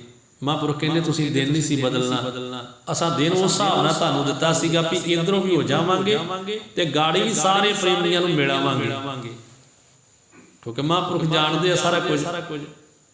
ਤੇ ਜਦੋਂ ਹੁਣ ਦਿਨ ਵਿੱਚੋਂ ਉਹ ਅੱਗੇ ਕਰ ਦਿੱਤਾ ਹੈ, ਮਹਾਂਪੁਰਖ ਕਹਿੰਦੇ ਨਹੀਂ ਪਹੁੰਚਿਆ ਜਾ ਸਕਦਾ, ਮਜਬੂਰੀ ਹੈ। ਇੱਧਰੋਂ ਇਹ ਸਾਰਾ ਪਰਿਵਾਰ ਬੜੀਆਂ ਖਿੱਚਾਂ ਬਹੁਤ ਪ੍ਰੇਮ ਕਰ ਰਿਹਾ ਹੈ ਕਿ ਮਹਾਂਪੁਰਖੋ ਜ਼ਰੂਰ ਆਓ। ਮਹਾਂਪੁਰਖ ਜਾਂਦੇ ਕਿ ਤਨ ਕਰਕੇ ਨਹੀਂ, ਮਨ ਕਰਕੇ ਜ਼ਰੂਰ ਇੱਥੇ ਰਵਾਂਗੇ। ਗੁਰੂ ਦੇ ਆਸਰੇ ਆਪਣਾ ਕਾਰਜ ਕਰੋ। ਸੰਤ ਬਾਬਾ ਗੁਰਬਖਸ਼ ਸਿੰਘ ਜੀ ਦਿੱਲੀ ਸਟੇਸ਼ਨ ਤੋਂ ਅੱਗੇ ਦਾ ਸਫ਼ਰ ਜਿਹੜਾ ਉਹ ਕਰਦੇ ਹੋਏ ਅੱਗੇ ਚਲੇ ਗਏ, ਕਿਉਂਕਿ ਜਾਣਾ ਬਣਦਾ ਸੀ। ਉਧਰ ਦੀਆਂ ਸੰਗਤਾਂ ਜਦੋਂ ਮਹਾਂਪੁਰਖ ਪਹੁੰਚੇ ਤੇ ਸੰਤ ਜੀ ਦੀ ਸਵਾਗਤ ਦੀਆਂ ਤਿਆਰੀਆਂ ਕਰ ਰਹੀਆਂ ਸੀਗੀਆਂ। ਇਦਾਂ ਤਿਆਰੀਆਂ ਹੋਈਆਂ, ਉਹਨਾਂ ਨੇ ਇਸ਼ਤਿਹਾਰ ਜਿਹੜਾ ਨਾ ਉਹ ਛਪਾਏ ਤੇ ਉਸ ਵੇਲੇ ਮਹਾਂਪੁਰਖਾਂ ਨੂੰ ਅੱਗੇ ਉਹ ਸਟੇਸ਼ਨ ਦੇ ਉੱਤੇ ਲੈਣ ਵਾਸਤੇ ਆਏ। ਅੱਗੇ ਖਲੋਤੇ ਨੇ। ਜਦੋਂ ਮਹਾਂਪੁਰਖ ਉਤਰੇ, ਉਹ ਪਹਿਲਾਂ ਹੀ ਖਲੋਤੇ ਸੀ ਗਾੜੀ। ਉਹਨਾਂ ਨੇ ਗੱਡੀ ਤੋਂ ਉਤਰਦਿਆਂ ਦਾ ਮਹਾਂਪੁਰਖਾਂ ਦਾ ਬੜਾ ਸਵਾਗਤ ਕੀਤਾ। ਸੰਤ ਸਾਹਿਬ ਜੀ ਦੇ ਉੱਤੇ ਪੁੱਜਣ ਵੇਲੇ ਉਤੋਂ ਦੀਆਂ ਸੰਗਤਾਂ ਨੇ ਅਥਾਹ ਪ੍ਰੇਮ ਪ੍ਰਗਟਾਇਆ, ਫੁੱਲਾਂ ਦੇ ਵਰਖਾ ਕੀਤੀ ਹੈ। ਮਹਾਂਪੁਰਖਾਂ ਦਾ ਬੜਾ ਸਤਿਕਾਰ ਕੀਤਾ ਹੈ। ਤੇ ਮਹਾਂਪੁਰਖਾਂ ਨੇ ਵੀ ਸੰਗਤਾਂ ਦੀ ਖਾਸ਼ ਮੁਤਾਬਕ ਸ੍ਰੀ ਗੁਰੂ ਨਾਨਕ ਸਾਹਿਬ ਜੀ ਮਹਾਰਾਜ ਦੇ ਪ੍ਰਕਾਸ਼ ਪੁਰਬ ਤੇ ਉਹਨਾਂ ਵਿੱਚ ਸ਼ਾਮਲ ਹੋ ਕੇ ਤੇ ਇਹ ਮਹਾਂਪੁਰਖਾਂ ਨੇ ਗੁਰੂ ਨਾਨਕ ਸਾਹਿਬ ਜੀ ਦਾ ਪ੍ਰਕਾਸ਼ ਪੁਰਬ ਮਨਾਇਆ ਹੈ। ਪਹਿਲਾਂ ਸ੍ਰੀ ਅਖੰਡ ਪਾਠ ਸਾਹਿਬ ਜੀ ਆਰੰਭ ਹੋਏ, ਫਿਰ ਕਥਾ ਕੀਰਤਨ ਤੇ ਫਿਰ ਮਰਿਆਦਾ ਮੁਤਾਬਕ ਮਹਾਂਪੁਰਖਾਂ ਨੇ ਖੰਡੇ ਬਾਟੇ ਦਾ ਅੰਮ੍ਰਿਤ ਤਿਆਰ ਕਰਵਾਇਆ ਹੈ। ਜਦੋਂ ਪੰਜ ਪਿਆਰੇ ਸਾਹਿਬਾਨ ਜਿਹੜੇ ਨਾਲ ਸੀਗੇ ਉਹ ਵੀ ਪੰਜ ਪਿਆਰਿਆਂ ਦੀ ਡਿਊਟੀ ਕਰਦੇ ਸਿੰਘ, ਉਹ ਹੀ ਅਖੰਡ ਪਾਠੀ ਆ, ਉਹੀ ਕੀਰਤਨੀਏ ਆ। ਸਮੇਂ ਉਹ ਜਿਹੜਾ ਆਪਣੀ ਡਿਊਟੀ ਨਿਭਾਉਂਦੇ ਆ ਸਿੰਘ ਨਾਲ ਜਿਹੜੇ ਮਹਾਂਪੁਰਖਾਂ ਦੇ, ਕਿਉਂਕਿ ਉਸ ਵੇਲੇ ਸਿੰਘ ਵੀ ਥੋੜੇ ਸੀਗੇ। ਸੋ ਇਦਾਂ ਅੰਮ੍ਰਿਤ ਦਾ ਬਾਟਾ ਤਿਆਰ ਹੋਇਆ ਏ ਤੇ ਬੜੇ ਪ੍ਰੇਮੀਆਂ ਨੇ ਅੰਮ੍ਰਿਤ ਛਕਿਆ ਏ। ਤੇ ਅੰਮ੍ਰਿਤ ਛਕ ਕੇ ਤੇ ਗੁਰੂ ਵਾਲੇ ਬਣ ਕੇ ਬਾਣੀ ਦੇ ਧਾਰਨੀ ਹੋਏ ਨੇ। ਤੇ ਮਹਾਂਪੁਰਖਾਂ ਨੇ ਸ਼ਬਦ ਦੀ ਵਿਆਖਿਆ ਕੀਤੀ ਹੈ ਤੇ ਨਾਲ ਬੇਅੰਤ ਲੋਕਾਂ ਨੂੰ ਰਿਝਾਇਆ ਹੈ। ਬੜੀ ਸੰਗਤ ਜਿਹੜੀ ਹੈ ਮਹਾਂਪੁਰਖਾਂ ਦਾ ਸਤਿਕਾਰ ਕਰਦੀ। ਮਹਾਂਪੁਰਖ ਕਥਾ ਕੀਰਤਨ ਲਈ ਪਿਆਰ ਨਾਲ ਕਰਦੇ ਆ ਕਿ ਸੰਗਤਾਂ ਰੀਝ ਗਈਆਂ ਨੇ ਮਹਾਂਪੁਰਖਾਂ ਦੇ ਪ੍ਰਚਾਰ ਤੇ ਮਹਾਂਪੁਰਖਾਂ ਦੇ ਕੀਰਤਨ ਕਰਨ ਦੇ ਢੰਗ ਕਿਉਂਕਿ ਆਪੋ ਆਪਣਾ ਹੈ, ਬਾਕੀ ਬੰਦਗੀ ਹੈ, ਸਾਧੂ ਦੀ ਬੰਦਗੀ ਬੋਲਦੀ ਹੈ। ਸੋ ਇਸ ਤਰ੍ਹਾਂ ਮਹਾਂਪੁਰਖਾਂ ਨੇ ਇਹ ਸਮਾਂ ਜਿਹੜਾ ਹੈ ਨਾ ਉਹ ਜਦੋਂ ਅੱਗੇ ਲੰਘਿਆ, ਭਾਵ ਸਾਰਾ ਗੁਰੂ ਨਾਨਕ ਸਾਹਿਬ ਜੀ ਦਾ ਪ੍ਰਕਾਸ਼ ਪੁਰਬ ਮਨਾਉਣ ਤੋਂ ਬਾਅਦ ਵਿੱਚ ਘਰੋਂ ਘਰੀ ਦੀਵਾਨ ਲੱਗਦੇ ਆ। ਪਰ ਮਹਾਂਪੁਰਖਾਂ ਦੇ ਉਹ ਜਿਹੜਾ ਧਿਆਨ ਹੈ ਨਾ ਉਹ ਡਾਕਟਰ ਗੁਰਬਖਸ਼ ਸਿੰਘ ਜੀ ਦੇ ਪਰਿਵਾਰ ਵੱਲ ਆ ਗਿਆ ਕਿ ਜਦੋਂ ਦਿੱਲੀ ਸਟੇਸ਼ਨ ਤੋਂ ਤੁਰੇ ਸਨ ਉਸ ਵੇਲੇ ਉਹਨਾਂ ਦਾ ਮਨ ਜਿਹੜਾ ਨਾ ਉਹ ਮਾਯੂਸੀ ਵਿੱਚ ਉਦਾਸ ਸੀਗਾ ਵੀ ਇੰਨਾ ਪਰਿਵਾਰ ਦੇ ਨਾਲ ਪਿਆਰ ਹੈ, ਇਹਨਾਂ ਸਾਡੇ ਨਾਲ ਅਥਾਹ ਪਿਆਰ ਕਰਦੇ ਆ, ਤੁਰਨ ਲੱਗਿਆਂ ਉਹ ਬੜੇ ਉਦਾਸ ਸੀਗੇ। ਜਦੋਂ ਉਹਨਾਂ ਨੂੰ ਉਦਾਸ ਛੱਡ ਕੇ ਗਏ ਹਨ, ਸੰਤ ਜੀ ਦਾ ਮਨ ਬੜਾ ਕੋਮਲ ਹੈ। ਉਹਨਾਂ ਵੱਲ ਖਿਆਲ ਆ ਗਿਆ ਇੱਕ ਦਿਨ। ਜਦੋਂ ਖਿਆਲ ਆ ਗਿਆ ਹੁਣ ਮਹਾਂਪੁਰਖ ਮਨ ਵਿੱਚ ਸੋਚਣ ਲੱਗੇ, ਆਖਣ ਲੱਗੇ ਕਿ ਹੁਣ ਗੁਰੂ ਨਾਨਕ ਸਾਹਿਬ ਜੀ ਦਾ ਪ੍ਰਕਾਸ਼ ਪੁਰਬ ਮਨਾ ਲਿਆ ਹੈ ਤੇ ਬਾਕੀਆਂ ਨੂੰ ਜਵਾਬ ਦੇ ਕੇ ਨਾ ਤੇ ਹੁਣ ਵਾਪਸ ਚਲੇ ਜਾਈਏ ਤੇ ਡਾਕਟਰ ਦੀ ਜਿਹੜੀ ਬੇਟੀ ਉਹਦੇ ਵਿਆਹ 'ਚ ਸ਼ਾਮਲ ਹੋਈਏ, ਜਾ ਕੇ ਉਹਦੇ ਆਨੰਦ ਕਾਰਜ ਕਰੀਏ। ਇੱਥੋਂ ਹੀ ਮਹਾਂਪੁਰਖਾਂ ਨੇ ਮਨ ਬਣਾ ਲਿਆ ਕਿ ਨਹੀਂ ਵਾਪਸ ਚਲੇ ਜਾਣਾ ਹੈ। ਗੁਰੂ ਨਾਨਕ ਸਾਹਿਬ ਜੀ ਦਾ ਪ੍ਰਕਾਸ਼ ਪੁਰਬ ਮਨਾ ਲਿਆ ਹੈ, ਹੁਣ ਵਾਪਸ ਚਲੇ ਜਾਈਏ। ਹੁਣ ਸੰਤ ਜੀ ਇੰਨਾ ਲੰਮਾ ਸਫ਼ਰ ਕਰਕੇ ਜਾਣਾ ਤੇ ਉਸ ਪਾਸੇ ਦੀ ਸੰਗਤ ਨੂੰ ਗੁਰਮਤਿ ਉਪਦੇਸ਼ ਦੇ ਨਾਲ ਰਿਝਾਉਣਾ, ਅੰਮ੍ਰਿਤ ਛਕਾਉਣਾ, ਇਹ ਵੀ ਜ਼ਰੂਰੀ ਹੈ। ਗੁਰੂ ਸੇਵਾ ਹੈ, ਗੁਰੂ ਚਾਕਰੀ ਹੈ, ਉਹ ਮਹਾਂਪੁਰਖਾਂ ਦਾ ਕੰਮ ਸੀ, ਫਰਜ਼ ਸੀ, ਉਹ ਨਿਭਾਇਆ ਹੈ।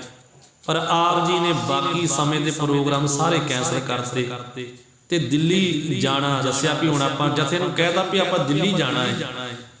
ਸ੍ਰੀ ਗੁਰੂ ਗੋਬਿੰਦ ਸਿੰਘ ਜੀ ਸਾਹਿਬ ਜੀ ਦਾ ਜਿਹੜਾ ਪ੍ਰਕਾਸ਼ ਪੁਰਬ ਸੀ ਨਾ ਉਹ ਡਿਬੜੂਗੜ੍ਹ ਮਨਾਉਣਾ ਸੀਗਾ। ਉਹਨਾਂ ਸੰਗਤਾਂ ਤਾਂ ਹੀ ਵੀ ਬੜਾ ਮਨ ਵਿੱਚ ਨਿਰਾਸ਼ਾ ਕੀਤੀ ਉਹਨਾਂ ਨੇ। ਡਿਬੜੂਗੜ੍ਹ ਇਹ ਵੀ ਅਸਾਮ ਵਿੱਚ ਹੀ ਹੈ। ਮਹਾਂਪੁਰਖ ਅਸਾਮ ਗਏ ਆ, ਬੰਗਾਲ ਗਏ ਆ। ਅਸਾਮ ਦੇ ਵਿੱਚ ਡਿਬੜੂਗੜ੍ਹ ਜਿਹੜਾ ਹੈ ਨਾ ਇਹ ਬਾਕੀ ਉੱਥੋਂ ਦਾ ਹੈਗਾ ਸੀ ਇੱਕ ਭਾਈ ਭੋਲਾ ਸਿੰਘ। ਜਦੋਂ ਮਹਾਂਪੁਰਖ ਜਾਂਦੇ ਸੀ ਨਾ ਬੀਕਾਨੇਰ, ਉਦੋਂ ਜਾਂਦੇ ਸੀ ਭਾਈ ਭੋਲਾ ਸਿੰਘ ਦੇ ਘਰ। ਇੱਥੇ ਹੈਗੇ ਸੀਗੇ ਮਹਾਂਪੁਰਖਾਂ ਦੇ ਪ੍ਰੇਮੀ ਅਸਾਮ ਦੇ ਵਿੱਚ ਡਿਬੜੂਗੜ੍ਹ, ਉਹ ਹੈਗੇ ਸੀਗੇ ਇੱਥੋਂ ਦੇ ਜਲੰਧਰ ਲਾਗੇ ਜਿਹੜਾ ਘੜਿਆਲ ਪਿੰਡ ਹੈ ਨਾ, ਉੱਥੋਂ ਦੇ ਸੀਗੇ ਦੋ ਭਰਾ ਜਿਨ੍ਹਾਂ ਨੇ ਸਾਰਾ ਖਰਚਾ ਦਿੱਤਾ ਸੀਗਾ ਸ਼ਿਮਲੇ ਵਾਲੇ ਗੁਰਦੁਆਰੇ ਸਾਹਿਬ ਥਾਂ ਦਾ ਤੇ ਗੁਰਦੁਆਰੇ ਸਾਹਿਬ ਦਾ। ਉਹ ਦੋ ਭਰਾ ਸੀਗੇ। ਉਹਨਾਂ ਦੋਹਾਂ ਭਰਾਵਾਂ ਨੇ ਮਹਾਂਪੁਰਖਾਂ ਨੂੰ ਬੁਲਾਇਆ ਸੀਗਾ ਵੀ ਗੁਰੂ ਗੋਬਿੰਦ ਸਿੰਘ ਦਾ ਪ੍ਰਕਾਸ਼ ਪੁਰਬ ਸਾਡੇ ਕੋਲੋਂ ਮਨਾਇਓ। ਜਿਵੇਂ ਕਿ ਸਟੇਟ ਵਿੱਚ 2 ਥਾਵਾਂ ਹੋਣ। ਹੁਣ ਇੱਧਰ ਨੂੰ ਮਹਾਂਪੁਰਖਾਂ ਨੇ ਜਾਣਾ ਸੀਗਾ ਤੇ ਮਹਾਂਪੁਰਖਾਂ ਨੂੰ ਜਵਾਬ ਘੱਲਤਾ। ਉਹਨਾਂ ਦੇ ਮਨ ਵਿੱਚ ਬੜੀ ਨਿਰਾਸ਼ਾ ਆਈ, ਪਰ ਮਹਾਂਪੁਰਖ ਵਾਪਸ ਕਹਿਣ ਲੱਗੇ ਅਸੀਂ ਦਿੱਲੀ ਨੂੰ ਜਾਣਾ ਹੈ। ਤੇ ਡਾਕਟਰ ਗੁਰਬਖਸ਼ ਸਿੰਘ ਜੀ ਨੂੰ ਇੱਥੋਂ ਕਤਾਰ ਭੇਜ ਦਿੱਤੀ ਹੈ। ਉਹਦਾ ਸਿਆਲ ਵਿੱਚ ਮਹਾਂਪੁਰਖ ਉੱਥੇ ਹੀ ਰਹੇ ਆ, ਸਾਰਿਆਂ ਦੇ ਜਾ ਕੇ ਕੀਰਤਨ ਕਰਦੇ ਰਹੇ, ਕਥਾ ਕਰਦੇ ਰਹੇ ਆ। ਪਰ ਜਦੋਂ ਕੋਈ ਵਿਆਹ ਦਾ ਸਮਾਂ ਆਇਆ ਨਾ, ਉਦੋਂ ਮਹਾਂਪੁਰਖਾਂ ਦੇ ਮਨ ਵਿੱਚ ਆਇਆ ਨਹੀਂ ਚੱਲੀਏ ਵਾਪਸ, ਦਿੱਲੀ ਚੱਲੀਏ। ਹੁਣ ਇਦਾਂ ਉਸ ਵੇਲੇ ਮਹਾਂਪੁਰਖਾਂ ਨੇ ਇੱਕ ਚਿੱਠੀ ਪਾ ਦਿੱਤੀ ਹੈ ਕਿ ਅਸੀਂ ਫਲਾਣੇ ਦਿਨ ਆ ਰਹੇ ਹਾਂ ਤੇ ਸਾਨੂੰ ਸਟੇਸ਼ਨ ਤੇ ਲੈਣ ਤੇ ਡਾਕਟਰ ਗੁਰਬਖਸ਼ ਸਿੰਘ ਜੀ ਤੁਸੀਂ ਆ ਜਾਇਓ। ਤੇ ਉਸ ਵੇਲੇ ਸੰਤ ਸਾਹਿਬ ਦੇ ਨਾਲ ਸਰਦਾਰ ਚੰਨਣ ਸਿੰਘ, ਇਹ ਲਾਟਾਪੁਰੀ ਜਲਪਾਈ, ਇਹ ਉੱਥੋਂ ਦਾ ਸੀਗਾ। ਇਹ ਮਹਾਂਪੁਰਖਾਂ ਦੇ ਨਾਲ ਹੀ ਤੁਰ ਪਿਆ, ਕਹਿੰਦਾ ਮਹਾਂਪੁਰਖ ਚਲੋ ਮੈਂ ਵੀ ਤੁਹਾਡੇ ਨਾਲ ਦਿੱਲੀ ਚੱਲਦਾ।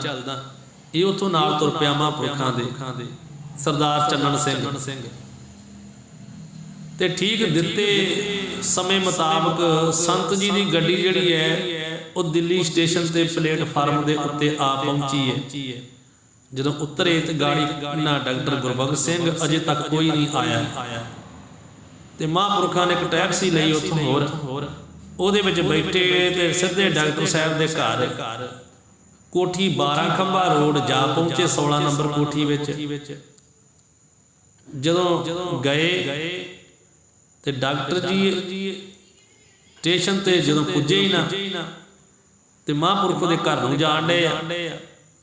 ਤੇ ਜਿਹੜਾ ਸਰਦਾਰ ਚੰਨਣ ਸਿੰਘ ਸੀ ਨਾ, ਉਹਨੇ ਕਹਿਤਾ, ਕਹਿੰਦਾ ਮਹਾਂਪੁਰਖ ਉਹ ਜਿਨ੍ਹਾਂ ਦੀ ਖਿੱਚ ਦਾ ਕਰਕੇ ਤੁਸੀਂ ਇੰਨੀਆਂ ਸੰਗਤਾਂ ਨੂੰ ਛੱਡ ਕੇ ਆਏ ਹੋ, ਹੁਣ ਤੁਹਾਨੂੰ ਸਟੇਸ਼ਨ ਤੇ ਲੈਣ ਵੀ ਨਹੀਂ ਆਏ। ਸਰਦਾਰ ਚੰਨਣ ਸਿੰਘ ਨੇ ਕਹਿਤਾ ਇਹ ਉੱਥੋਂ ਨਾਲ ਆਇਆ ਹੈ ਨਾ, ਇਹਨੂੰ ਪਤਾ ਵੀ ਕਿੰਨੀਆਂ ਸੰਗਤਾਂ ਜ਼ੋਰ ਲਾਉਂਦੀਆਂ ਸੀ, ਪਰ ਮਹਾਂਪੁਰਖਾਂ ਨੂੰ ਖਿੱਚ ਐਸੀ ਵੱਜੀ ਉਹ ਪਰਿਵਾਰ ਦੇ ਪ੍ਰੇਮ ਦੀ, ਤੇ ਮਹਾਂਪੁਰਖਾਂ ਕਿਹਾ ਨਹੀਂ ਅਸੀਂ ਉੱਥੇ ਜਾਣਾ ਹੈ। ਉਹਦਾ ਮਹਾਂਪੁਰਖਾਂ ਦਾ ਇਰਾਦਾ ਇਹ ਸੀਗਾ ਕਿ ਗੁਰੂ ਗੋਬਿੰਦ ਸਿੰਘ ਜੀ ਦਾ ਪ੍ਰਕਾਸ਼ ਪੁਰਬ ਉੱਥੇ ਮਨਾ ਲਈਏ। ਪਰ ਜਦੋਂ ਮਹਾਂਪੁਰਖਾਂ ਦੇ ਮਨ ਵਿੱਚ ਵਿਚਾਰ ਆਈ ਕਿ ਨਹੀਂ ਦਿੱਲੀ ਚੱਲੀਏ, ਕਿਉਂਕਿ ਮਹਾਂਪੁਰਖ ਜਾਣ ਮਹਾਂਪੁਰਖਾਂ ਨੂੰ ਆਪਣੇ ਸਮੇਂ ਦਾ ਵੀ ਪਤਾ ਹੈ। ਹੁਣ ਉੱਥੋਂ ਜਦੋਂ ਆਉਂਦੇ ਆ ਨਾ ਤੇ ਉਹ ਗਾੜੀ ਨਹੀਂ ਆਏ, ਟੈਕਸੀ ਕਰਕੇ ਡਾਕਟਰ ਗੁਰਬਖਸ਼ ਸਿੰਘ ਦੇ ਘਰ ਨੂੰ ਜਾਣ ਡੇ ਤੇ ਚੰਨਣ ਸਿੰਘ ਨੇ ਕਹਿਤਾ, ਕਹਿੰਦਾ ਮਹਾਂਪੁਰਖੋ ਜਿਨ੍ਹਾਂ ਦਾ ਕਰਕੇ ਇੰਨੀ ਸੰਗਤ ਨੂੰ ਨਾਰਾਜ਼ ਕਰਕੇ ਆ ਗਏ ਹੋ, ਉਹ ਤੁਹਾਨੂੰ ਗੱਡੀ ਸਟੇਸ਼ਨ ਤੇ ਲੈਣ ਨਹੀਂ ਆਏ, ਅਜੇ ਤੁਸੀਂ ਪਹਿਲਾਂ ਚਿੱਠੀ ਪਾਈ ਸੀ ਕਿ ਸਾਨੂੰ ਲੈਣ ਆਇਓ। ਸੋ ਜਦੋਂ ਇਦਾਂ ਆਖਿਆ ਨਾ ਤੇ ਜਦੋਂ ਮਹਾਂਪੁਰਖਾਂ ਮਨ ਵਿੱਚ ਦੇ ਆਈ ਗੱਲ, ਕਹਿਣ ਲੱਗੇ ਨਹੀਂ ਗੱਲ ਤੇ ਤੇਰੀ ਠੀਕ ਹੈ। ਆਖਣ ਲੱਗੇ ਇੰਨੀਆਂ ਸੰਗਤਾਂ ਨੂੰ ਨਿਰਾਸ਼ ਕਰਕੇ ਆਏ ਆ, ਪਰ ਇਹਨਾਂ ਦਾ ਆਉਣਾ ਬਣਦਾ ਸੀ, ਆਪਾਂ ਨੂੰ ਲੈਣ ਨਹੀਂ ਆਏ। ਅੱਗੇ ਤੇ ਹਰ ਵਾਰ ਲੈਣ ਆਉਂਦੇ ਆ, ਇਸ ਵਾਰ ਲੈਣ ਨਹੀਂ ਆਏ। ਇਧਰ ਮਹਾਂਪੁਰਖ ਇਹਨਾਂ ਦੇ ਘਰ ਜਾ ਪਹੁੰਚੇ ਤੇ ਉਧਰ ਮਹਾਂਪੁਰਖਾਂ ਦੇ ਪਿੱਛੇ ਹੀ ਉਹ ਡਾਕਟਰ ਸਾਹਿਬ ਜਿਹੜੇ ਉਹ ਵੀ ਆ ਗਏ ਆਪਣੇ ਘਰ। ਆ ਕੇ ਵੇਖਿਆ ਤੇ ਮਹਾਂਪੁਰਖ ਪਹਿਲਾਂ ਹੀ ਗਾੜੀ ਅੰਦਰ ਬੈਠੇ ਆਉਂਦਿਆਂ ਨੂੰ ਤੇ ਉਹ ਬੜੇ ਖੁਸ਼ ਹੋਏ, ਬੜਾ ਚਾਅ ਚੜਿਆ। ਤੇ ਜਦੋਂ ਚਾਅ ਚੜਿਆ ਨਾ ਵੀ ਇਹ ਠੀਕ ਦਿੱਤੇ ਪਤੇ ਮੁਤਾਬਕ ਸਟੇਸ਼ਨ ਉੱਤੇ ਗਏ ਸੀਗੇ, ਪਰ ਸੰਤ ਜੀ ਦੀ ਗੱਡੀ ਕੁਝ ਮਿੰਟ ਪਹਿਲਾਂ ਆ ਗਈ ਹੈ ਤੇ ਪਿੱਛੇ ਇੱਕ ਹੋਰ ਦੂਜੀ ਗੱਡੀ ਉਸੇ ਪਾਸੇ ਹੀ ਆ ਗਈ ਜੋ ਨਾਲ ਦੇ ਪਲੇਟਫਾਰਮ ਦੇ ਉੱਤੇ ਆਣ ਠਹਿਰੀ। ਤੇ ਡਾਕਟਰ ਜੀ ਨੇ ਉਹ ਗੱਡੀ ਉਹ ਵੇਖ ਲਈ ਜਿਹੜੀ ਦੂਜੀ ਆਈ ਸਟੇਸ਼ਨ ਤੇ ਨਾ, ਇੱਕ ਗੱਡੀ 2 ਮਿੰਟ ਪਹਿਲਾਂ ਆ ਗਈ ਹੈ ਤੇ ਇੱਕ ਮਗਰੋਂ ਆ ਗਈ ਹੈ। ਉਹ ਜਦੋਂ ਡਾਕਟਰ ਗੁਰਬਖਸ਼ ਸਿੰਘ ਜੀ ਪਹੁੰਚੇ ਨਾ, ਉਹ ਦੂਜੀ ਗੱਡੀ ਗਾੜੀ ਆ ਗਈ ਤੇ ਇਹ ਦੂਜੇ ਪਾਸਿਓਂ ਉਤਰ ਕੇ ਬਾਹਰ ਆ ਗਏ। ਉਹ ਦੂਜੀ ਗੱਡੀ ਵੱਲ ਵੇਖਦੇ ਰਹੇ ਜਾ ਕੇ ਡੱਬਿਆਂ ਦੇ ਵਿੱਚ ਵੀ, ਮਹਾਂਪੁਰਖ ਉਤਰੇ ਨਹੀਂ ਗਏ। ਉਹ ਵੇਖ ਕੇ ਉਹਨਾਂ ਵੇਖਿਆ ਵੀ ਸੰਤ ਜੀ ਤੇ ਆਏ ਨਹੀਂ, ਹੁਣ ਨਾਰਾਜ਼ ਜੇ ਹੋ ਕੇ ਤੇ ਆਪਣੇ ਘਰ ਨੂੰ ਮੋੜ ਆਏ ਵੀ ਗੱਡੀ ਵਿੱਚੋਂ ਤੇ ਮਹਾਂਪੁਰਖ ਉਤਰੇ ਹੀ ਨਹੀਂ। ਜਾਂ ਆ ਕੇ ਘਰ ਵੇਖਿਆ ਤੇ ਮਹਾਂਪੁਰਖ ਆਉਂਦਿਆਂ ਨੂੰ ਘਰੇ ਬੈਠੇ।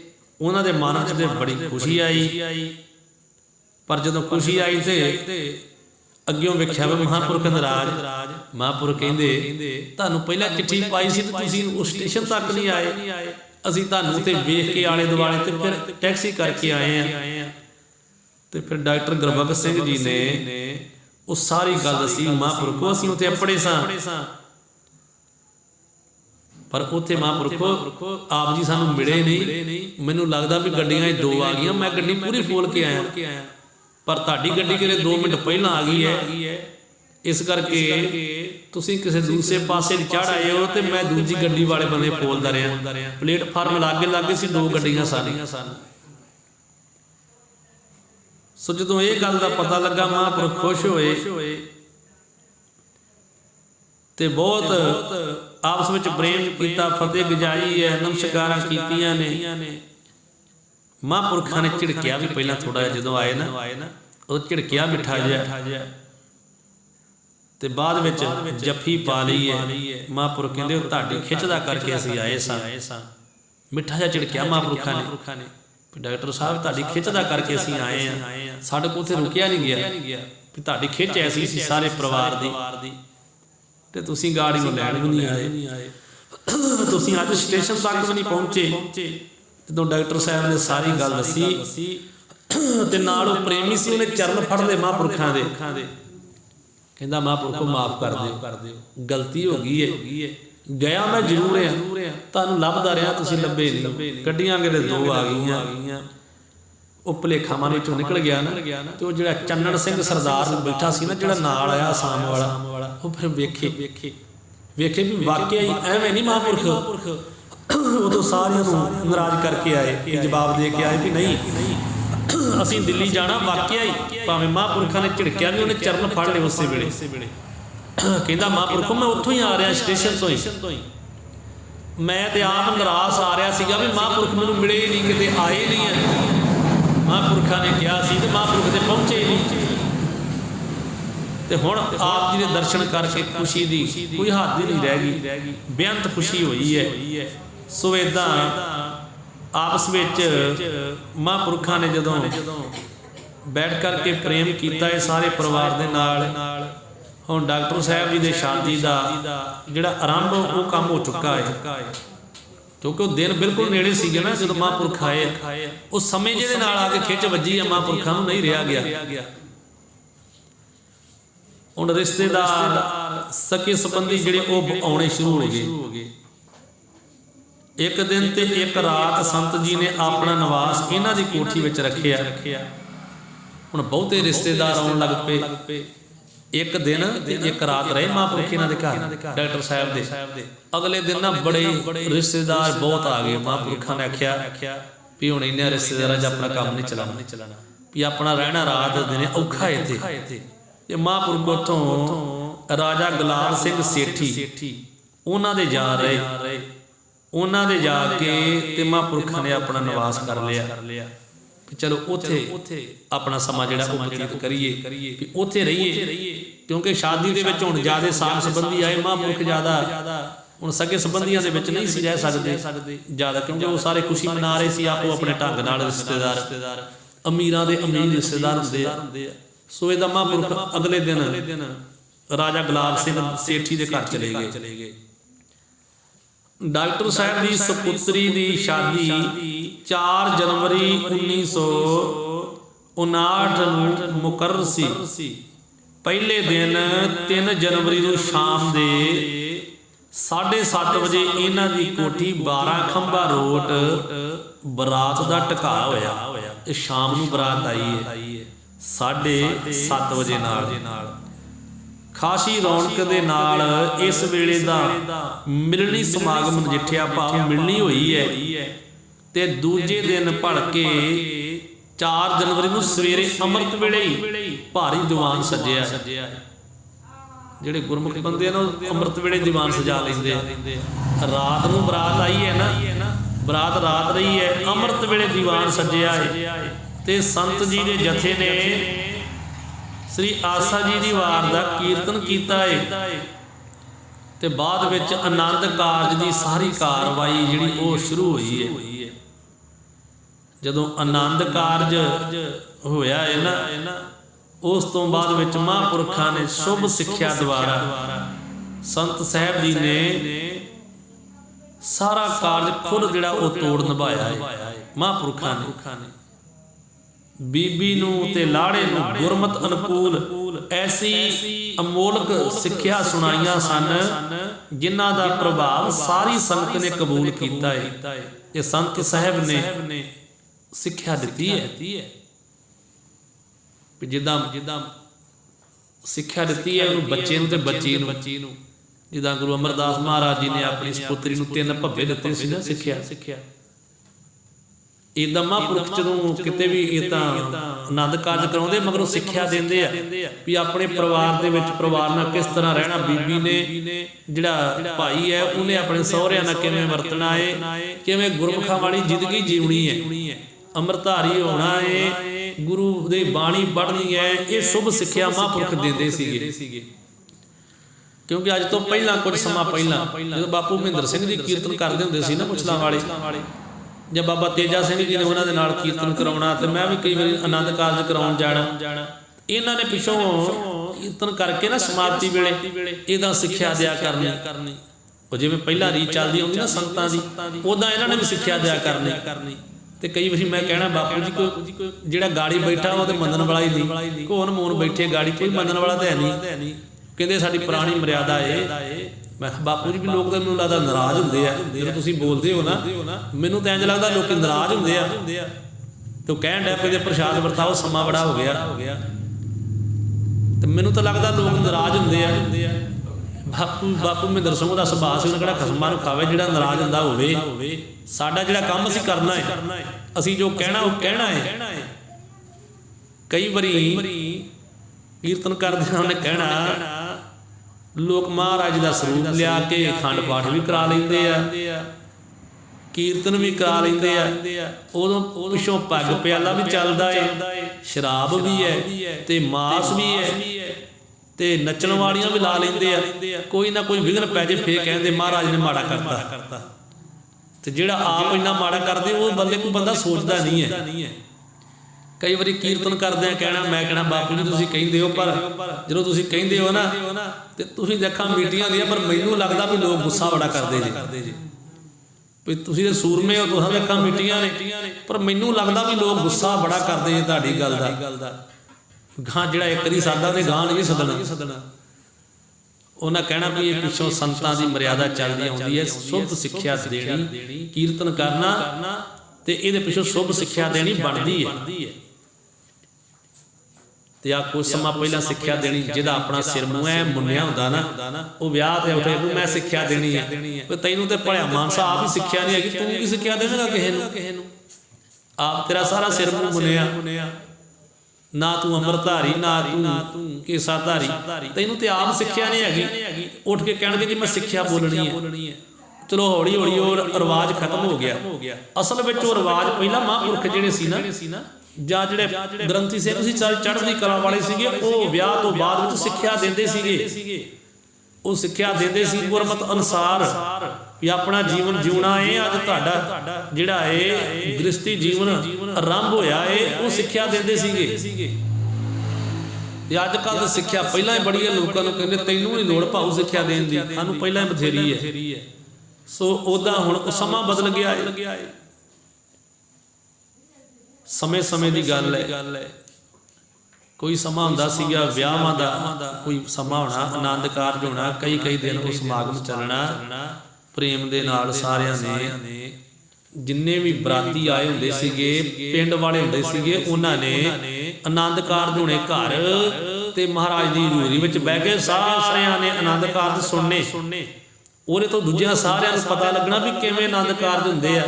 ਤੇ ਅੱਜ ਕੱਲ੍ਹ ਕੀ ਹੁੰਦਾ ਏ, ਬੰਦਾ ਤੇ ਭਾਵੇਂ 400 ਗਿਆ ਹੋਵੇ ਬਰਾਤੇ, ਆਨੰਦ ਕਾਰਜ ਕਰਨ ਜਾਂਦੇ 20 ਜਾਣੇ, ਤੇ ਬਾਕੀ ਸਾਰੇ ਪੈਲਸ ਵਿੱਚ। ਹੁਣ ਜਦੋਂ ਆਨੰਦ ਕਾਰਜ ਤੇ ਕਰ ਦੇਣਗੇ 20, ਤੇ ਬਾਕੀ ਫਿਰ ਸਾਰੇ ਉਹ ਖਾਣ ਪੀਣ ਆਏ ਨਾ।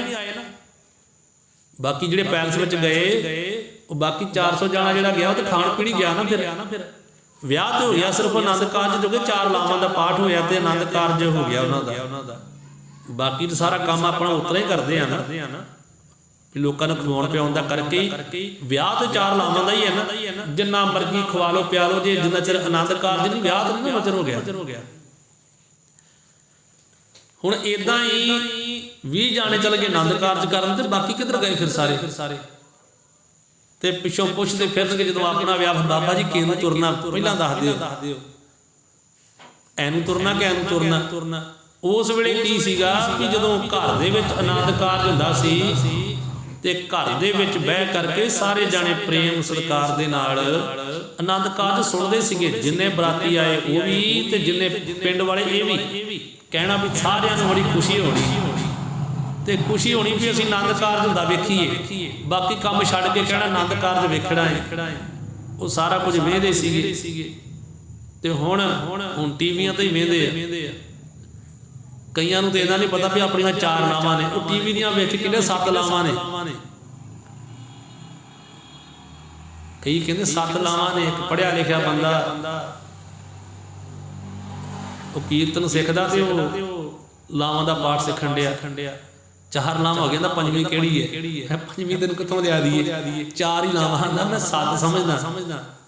ਕੀਰਤਨ ਕਰਦਾ ਤੇ ਉਹ ਆਨੰਦ ਕਾਰਜ ਕਰਨਾ ਸਿੱਖਣ ਡਿਆ, ਲਾਵਾਂ ਦਾ ਪਾਠ ਕਰਨਾ ਵਾਜੇ ਤੇ।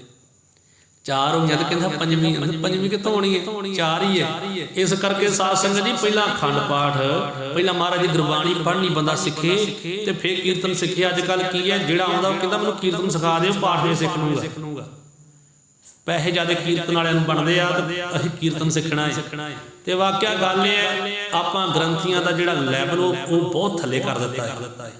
ਗ੍ਰੰਥੀ ਨੂੰ ਆਪਾਂ ਕੁਝ ਨਹੀਂ ਸਮਝਦੇ। ਗ੍ਰੰਥੀ ਨੂੰ ਆਪਾਂ ਕਹਿੰਦੇ ਆ 200-400 ਦਿਓ ਤੋਰੋ ਤੇ ਗੱਲਾਂ ਵੱਧ ਘੱਟ ਵਾਧੂ ਕਰ ਲੈਣੀਆਂ। ਜੇ ਪ੍ਰਸ਼ਾਦ ਗ੍ਰੰਥੀ ਨੇ ਬਣਾਉਣਾ, ਸਾਰੀ ਤਿਆਰੀ ਗ੍ਰੰਥੀ ਨੇ ਕਰਨੀ, ਪਾਠ ਗ੍ਰੰਥੀ ਨੇ ਕਰਨਾ, 3 ਦਿਨ ਗ੍ਰੰਥੀ ਨੇ ਘਰ ਰਹਿ ਕੇ ਪਾਠ ਕਰਨਾ, ਕੋਈ ਕੰਮ ਉਹ ਨਹੀਂ ਛੱਡਣਾ। ਚੌਥੇ ਦਿਨ ਆਪਾਂ ਰਾਗੀ ਜੀ ਅੰਮ੍ਰਿਤਸਰੋਂ ਸੱਦੇ ਆ, ਉਹਨਾਂ ਨੇ ਆਉਣਾ, ਨਾ ਕੋਈ ਚਾਹ ਪੀਣੀ, ਨਾ ਕੋਈ ਉਹਨਾਂ ਨੇ ਪਿੱਛੋਂ ਤੁਰਨ ਲੱਗਿਆ ਪ੍ਰਸ਼ਾਦਾ ਛਕਣਾ, ਨਾ ਉਹਨਾਂ ਨੇ ਅਰਦਾਸ ਚ ਖਲੋਣਾ। ਉਹਨਾਂ ਨੂੰ 5500 ਪੈਕਟ ਚ ਪਾ ਕੇ ਆਪਾਂ ਰੱਖ ਦੇਣਾ ਤੇ ਗ੍ਰੰਥੀ ਹੋਣੇ 6 ਨੂੰ 5500 ਦੇਣਾ। ਉਹ 3 ਦਿਨ ਰਹੇ, ਲੈਵਲ ਥੱਲੇ ਨਾ ਕਰਤਾ ਆਪਾਂ ਉਹਨਾਂ ਦਾ। ਉਦੋਂ ਕੀ ਸੀ, ਉਦੋਂ ਗ੍ਰੰਥੀ ਸਿੰਘ ਹੀ ਸਾਰਾ ਕੁਝ ਕਰਦੇ ਸੀਗੇ ਤੇ ਉਹ ਗ੍ਰੰਥੀ ਸਿੰਘਾਂ ਦਾ ਵੀ ਸਤਿਕਾਰ ਉਨਾ ਹੀ ਸੀਗਾ ਜਿੰਨਾ ਰਾਗੀ ਸਿੰਘਾਂ ਦਾ ਆਪਾਂ ਕਰਦੇ ਸਾਂ। ਅੱਜ ਆਪਾਂ ਆਖਦੇ ਨਹੀਂ ਬਾਹਰੋਂ ਆਏ ਆ। ਸੋ ਇਦਾਂ ਕਰਕੇ ਇਹ ਲੈਵਲ ਆਪਾਂ ਹੀ ਥੱਲੇ ਕੀਤਾ ਹੈ। ਜੇ ਆਪਾਂ ਕਹੀਏ ਵੀ ਨਹੀਂ ਪਹਿਲਾਂ ਗ੍ਰੰਥੀ ਸਿੰਘ ਪਹਿਲਾਂ ਕਈ ਵਾਰੀ ਵੇਖ ਲਿਓ ਸਰੋਪੇ ਵੀ ਜਿਹੜੇ ਦੇਂਦੇ ਤੇ ਰਾਗੀ ਸਿੰਘਾਂ ਨੂੰ ਦੇਂਦੇ, ਗ੍ਰੰਥੀ ਤਾਬਿਆਂ 'ਚ ਬੈਠਾ ਹੁੰਦਾ, ਉਹਨੂੰ ਦਿੰਦੇ ਹੀ ਨਹੀਂ। ਹਾਲੇ ਕਿ ਪਹਿਲਾਂ ਮਰਿਆਦਾ ਜਿਹੜਾ ਗ੍ਰੰਥੀ ਸਿੰਘ ਤਾਬਿਆਂ 'ਚ ਬੈਠਾ, ਪਹਿਲਾਂ ਸਰੋਪਾ ਉਹਨੂੰ ਦਿਓ, ਫਿਰ ਰਾਗੀ ਸਿੰਘਾਂ ਨੂੰ ਦਿਓ, ਫਿਰ ਕਥਾਵਾਚਕ ਨੂੰ ਦਿਓ। ਪਹਿਲਾਂ ਜਿਹੜਾ ਗੁਰੂ ਦੀ ਤਾਬਿਆਂ 'ਚ ਬੈਠਾ ਗ੍ਰੰਥੀ ਹੈ, ਪਹਿਲਾਂ ਸਤਿਕਾਰ ਉਹਦਾ ਹੈ।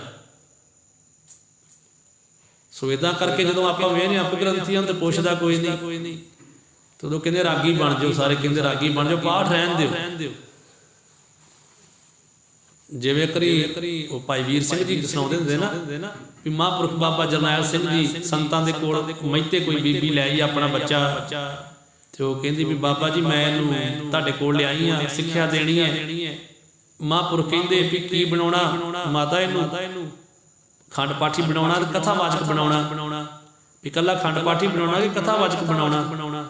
ਤੇ ਮਾਤਾ ਕਹਿਣ ਲੱਗੀ ਬਾਬਾ ਜੀ ਉਹ ਵੱਡਾ ਕੌਣ ਹੁੰਦਾ, ਵੀ ਜਿਆਦਾ ਆਮਦਨ ਕਿਹਨੂੰ ਹੁੰਦੀ ਆ, ਵੀ ਜ਼ਿਆਦਾ ਕੰਮ ਕਿਹੜਾ ਚੱਲਦਾ, ਜ਼ਿਆਦਾ ਮਸ਼ਹੂਰ ਕੌਣ, ਵੱਡਾ ਕੌਣ ਹੁੰਦਾ? ਤੇ ਮਹਾਂਪੁਰਖ ਕਹਿੰਦੇ ਜਿਹੜਾ ਕਥਾ ਸਿੱਖੇ ਉਹ ਮਸ਼ਹੂਰ ਹੁੰਦਾ। ਤੇ ਕਹਿੰਦੀ ਫਿਰ ਸਿੱਧਾ ਕਥਾਵਾਚਕ ਹੀ ਬਣਾ ਦਿਓ, ਪਾਠੀ ਰਹਿਣ ਦਿਓ।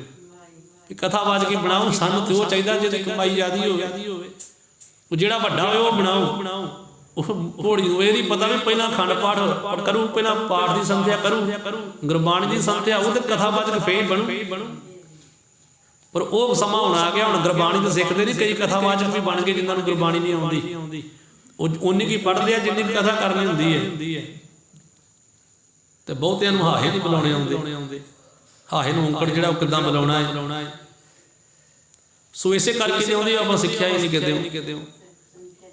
ਸੋ ਇਸ ਕਰਕੇ ਮਹਾਂਪੁਰਖ ਬਾਬਾ ਗੁਰਬਖਸ਼ ਸਿੰਘ ਜੀ ਇਸ ਗੱਲੋਂ ਬੜੇ ਸਖਤ ਸੀਗੇ ਵੀ ਗੁਰਬਾਣੀ ਸਿੱਖਣ ਵੇਲੇ ਕੋਈ ਕੱਚਾ ਨਾ ਰਹਿ ਜਾਵੇ, ਬਾਅਦ ਵਿੱਚ ਕੋਈ ਇਹ ਆਨੰਦ ਆਵੇ ਵੀ ਕਿੰਨਾ ਕੋ ਸਿੱਖਿਆ ਹੈ। ਸੋ ਹੁਣ ਮਹਾਂਪੁਰਖਾਂ ਨੇ ਸਿੱਖਿਆ ਦੇਣੀ ਸ਼ੁਰੂ ਕੀਤੀ ਹੈ। ਉੱਥੇ ਬੇਸ਼ੁਮਾਰ ਅਮੀਰ ਆਦਮੀ ਆਏ ਆ ਉੱਥੇ। ਤੇ ਮਹਾਂਪੁਰਖਾਂ ਨੇ ਉਸ ਵੇਲੇ ਨਾ ਵੇਖਿਆ ਵੀ ਇੱਥੇ ਲੋਕਾਂ ਨੇ ਸੋਨਾ ਬੜਾ ਪਾਇਆ ਹੈ, ਸੋਨੇ ਦੇ ਕੜੇ ਪਾਏ, ਗਹਿਣਾ ਬੜਾ ਪਾਇਆ। ਬਹੁਤ ਅਮੀਰਾਂ ਤੇ ਰਾਇਸਾਂ ਦੀ ਸੰਗਤ ਸੀ ਖਾਸ ਕਰਕੇ। ਮਹਾਂਪੁਰਖਾਂ ਨੇ ਸਭ ਨੂੰ ਨਿਸ਼ਾਨਾ ਬਣਾ ਕੇ ਸਿੱਖਿਆ ਸੁਣਾਈ ਹੈ, ਜਿਨ੍ਹਾਂ ਵਿੱਚੋਂ ਵਿਸ਼ੇਸ਼ ਕਰਕੇ ਮਹਾਂਪੁਰਖਾਂ ਨੇ ਸੋਨੇ ਦੇ ਕੜੇ ਦੀ ਬਹੁਤ ਨਿਖੇਧੀ ਕੀਤੀ। ਮਹਾਂਪੁਰਖ ਕਹਿੰਦੇ ਜੋ ਅਮੀਰ ਲੋਕਾਂ ਵਿੱਚ ਵਿਖਾਵੇ ਦੀ ਰਸਮ ਹੈ ਨਾ, ਬਹੁਤ ਵੱਧ ਚੁੱਕੀ ਹੈ। ਇਹਨਾਂ ਨੂੰ ਭਾਰੀ ਮਨਮਤ ਦੱਸਿਆ ਗਿਆ ਏ। ਸੰਤ ਬਾਬਾ ਗੁਰਬਖਸ਼ ਸਿੰਘ ਜੀ ਕਹਿਣ ਲੱਗੇ ਕਿ ਗੁਰੂ ਗੋਬਿੰਦ ਸਿੰਘ ਜੀ ਦੇ ਪਾਸ ਕੀ ਗੱਲ ਸੋਨੇ ਦਾ ਘਾਟਾ ਸੀਗਾ? ਉਹ ਅਮੀਰ ਲੋਕੋ, ਤੁਸੀਂ ਕਿਤੇ ਗੁਰੂ ਗੋਬਿੰਦ ਸਿੰਘ ਨਾਲੋਂ ਵੱਧ ਅਮੀਰ ਹੋ?